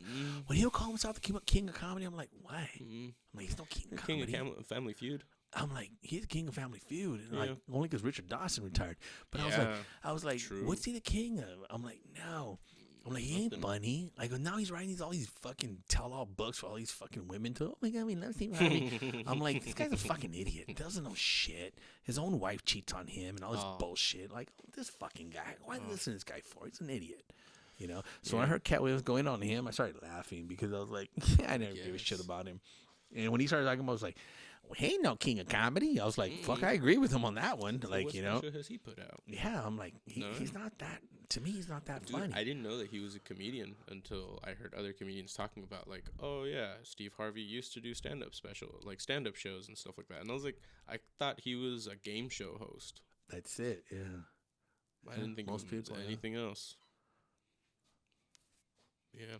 No, not funny. Even on Family Feud, like he doesn't make jokes. If anything, he more just reacts to his reaction. I think that's his ticket. It's when he reacts. It's stupid. He's very animated. Yeah, it's it. He plays a good character. Yeah, and he's got those big old buck teeth, and you know the mustache. The mustache. The mustache is so. It's broomy. It's that big old brocha that he has. Yeah. Maybe that's what it is. You know. Probably. I mean, I'm not hating on the guy. I'm glad who he is, but when people sit there, and, like to me, you're talking about the kings of comedy. Dude. Dave Chappelle, he's a GOAT. Now, if you want to talk about kings of comedy, I can go down the list. Fucking Patrice O'Neal, fucking Richard Pryor, Eddie Murphy, you know, Lenny Bruce. These are the kings of comedy. I don't think Steve Harvey is like not even close. Nah, maybe he's the next level down, or maybe another level down. A couple level downs. You know, the reserves. Yeah, but to me, favorable mention. No. And then when I heard the whole beef he had with Bernie Mac, and I was like, I love Bernie Mac, man. Bernie Mac is funny. Yeah. I like his movies. Okay, his movies were good, but you know, if you ever get a chance, go watch the Bernie Mac show. Oh, okay. So he had a show back in the day that was based loosely on his life. Yeah. So he adopted his sister's kids because his sister had a drug problem. Mm-hmm. So he adopted, or she passed away or some shit. He talks about this in his comedy. Mm-hmm. But he had this show called the Bernie Mac Show. And basically his nieces and his nephew. And here he was, a successful comedian living this, plush lifestyle, this pretty, successful wife. And his life got transfixed because he adopted these kids. And his wife's like, yo, I can't help you raise them. I'm a fucking attorney for whatever. She's like I said, she's a professional. Mm-hmm. She doesn't got time to be, picking up, doing babysitting shit. But his interaction with these kids, fucking hilarious. Fucking hilarious. It was so raw that the first season was so raw, they had to tone it down for season 2 and season 3. No shit. Yeah, but season 1, you want to see a funny show, like a funny sitcom? Yeah. It was like in the early 90s, this took place. It's called the Bernie Mac Show. Bernie Mac fucking show. Hilarious, bro. Right. And his show to him, and it's funny, and he would like have this he would sit on his couch at home and he would narrate to the audience. So he was like, let me say something to America. Like, he was fucking hilarious, man. And his shit was fucking funny, man. It was, and then, TV at the time was a lot different than it is now. That's when I started seeing TV change. Because in the 80s, there was fucking stupid shows on TV that we couldn't relate to. You either fucking rich or you're dirt fucking poor. There was nothing in the middle.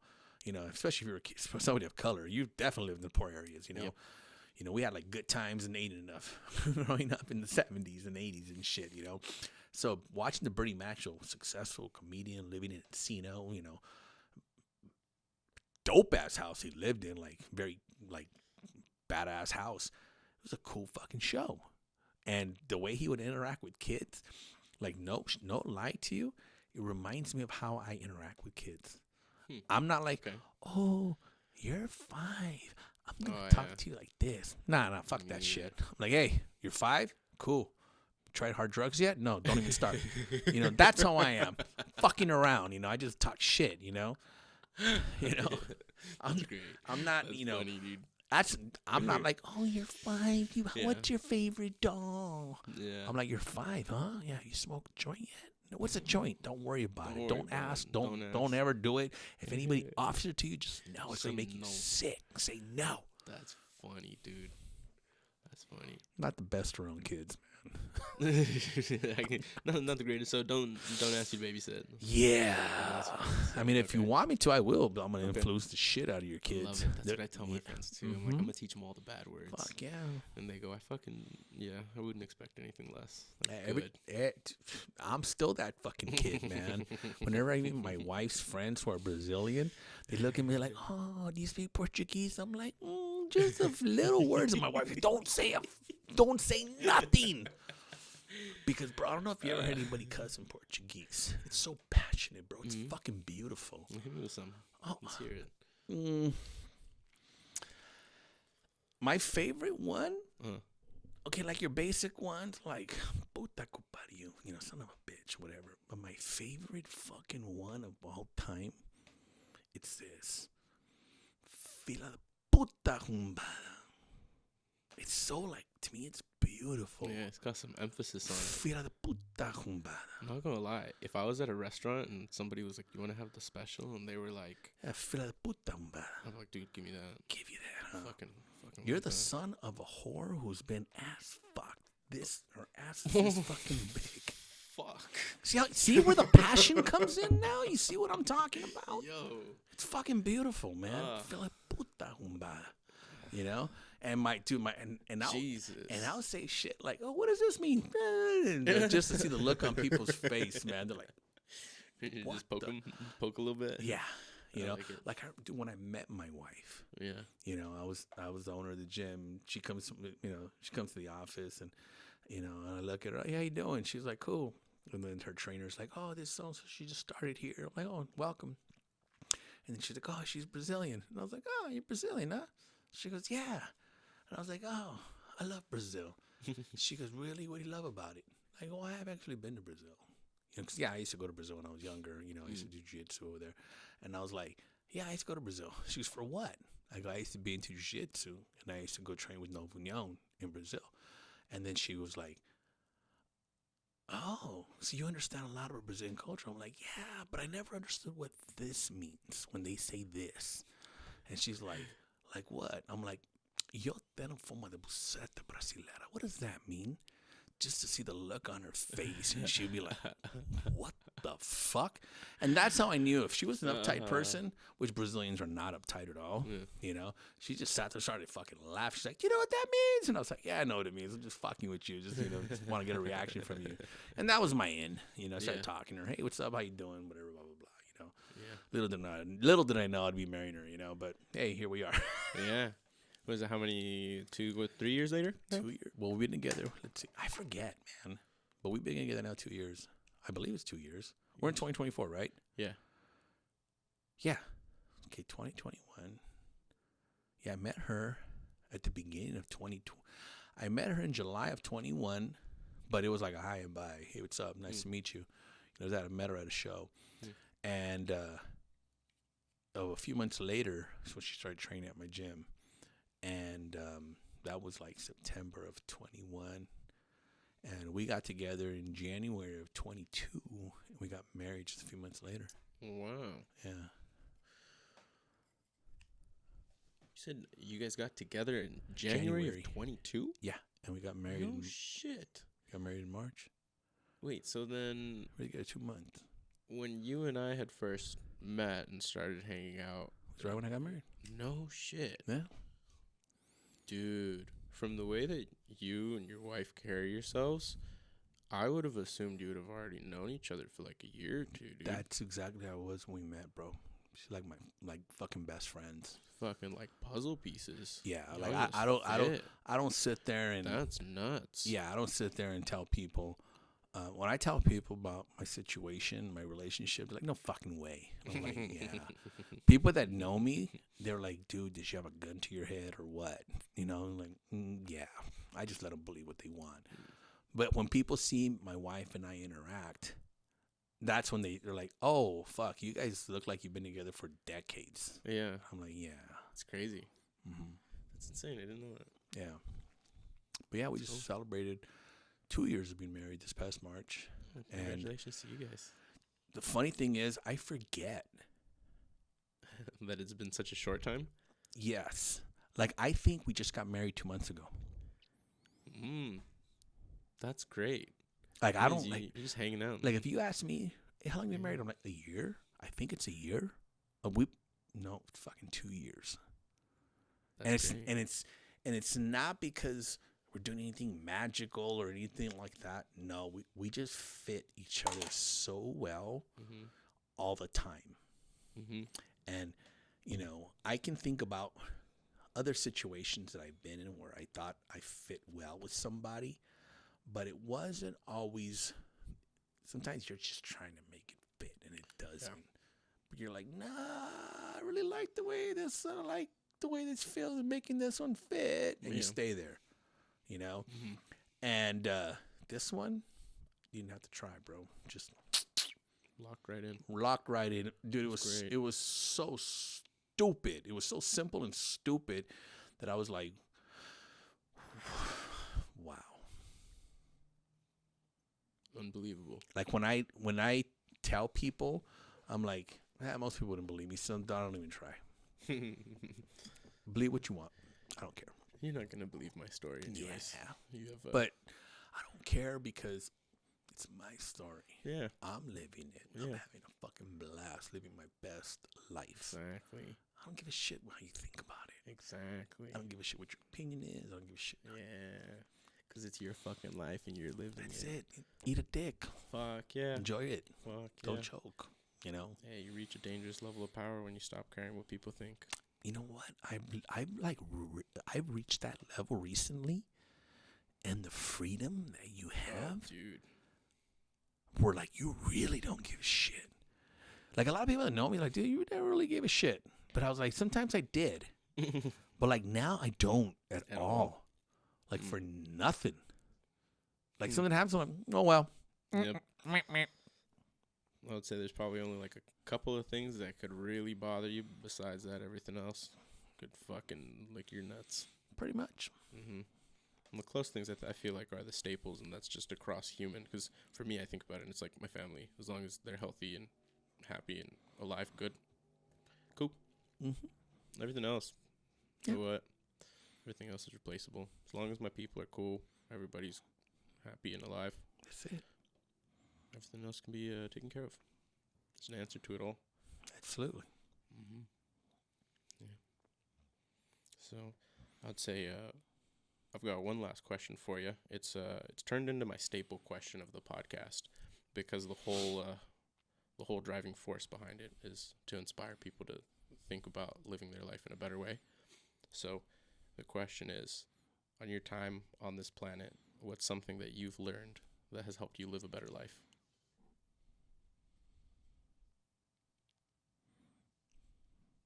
It's a very, very interesting question. And I can answer it all kinds of different ways. Mm-hmm. But what's the one thing? Can you ask me the question again? From your time on this earth, what's been one thing that has helped you live your life in a better way?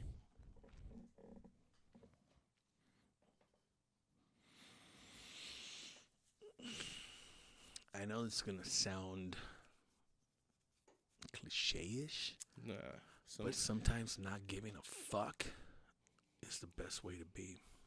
Love it. Like, seriously. Yeah. Not giving a fuck.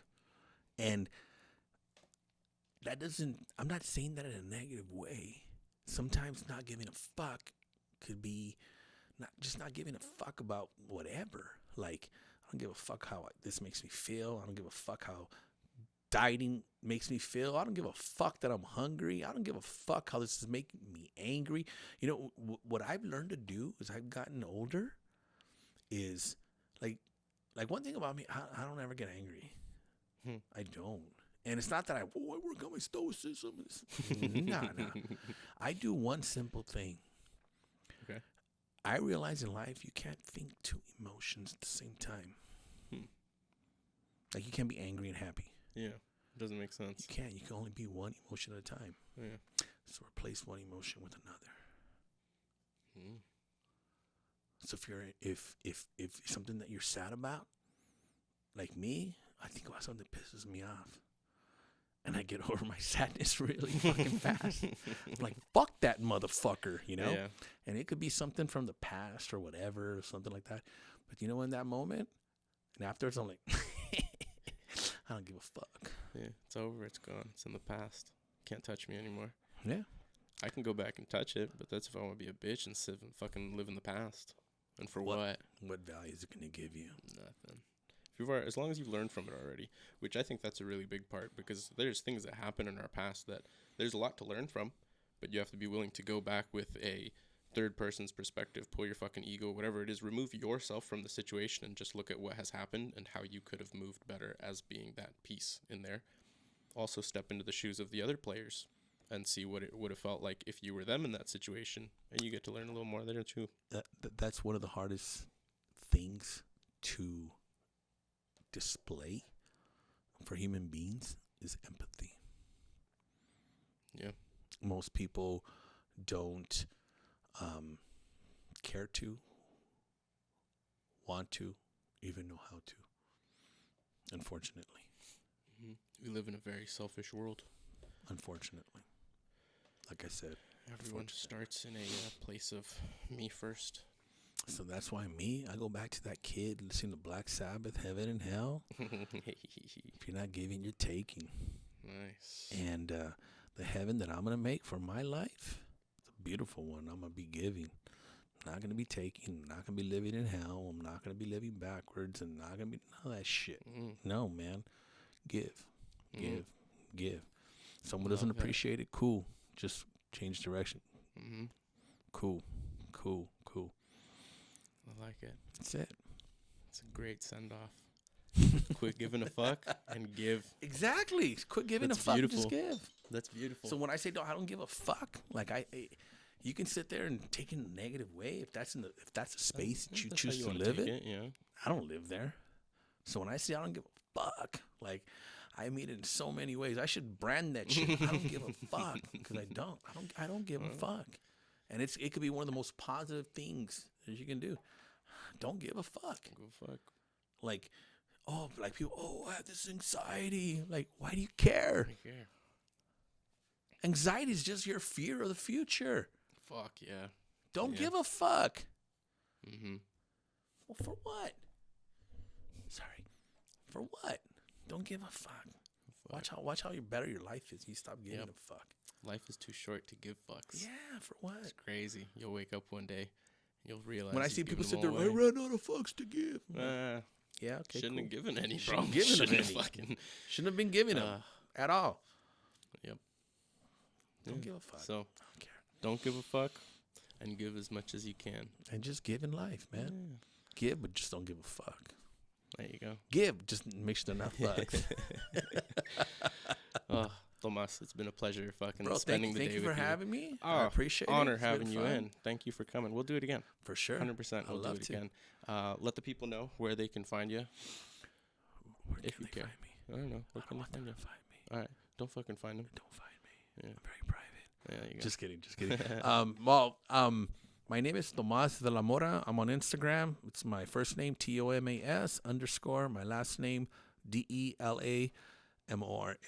And that's probably the thing I'm most busy on there. And I rarely mess with Facebook. I keep the Facebook friends more for like messaging, see how my friends are doing, because they're active on it. Family and friends. You can tell the era I grew up in. Alrighty. So, but yeah, that's about it. If you want to get in touch with me, and if you do get in touch with me and you send me a message on Instagram, I do respond to messages unless you ask me stupid questions. Like how long you been training? Stupid questions, that's stupid question. Yeah, don't waste my time. Yeah, there you go. If you have something constructive to say, share, whatever, cool, hit me up. I may not get to you right away, but I will get to you. Life is busy. Be understanding. Exactly. Yeah. Cool, brother. It was great. It's been great. We'll do another one. Absolutely. Thanks.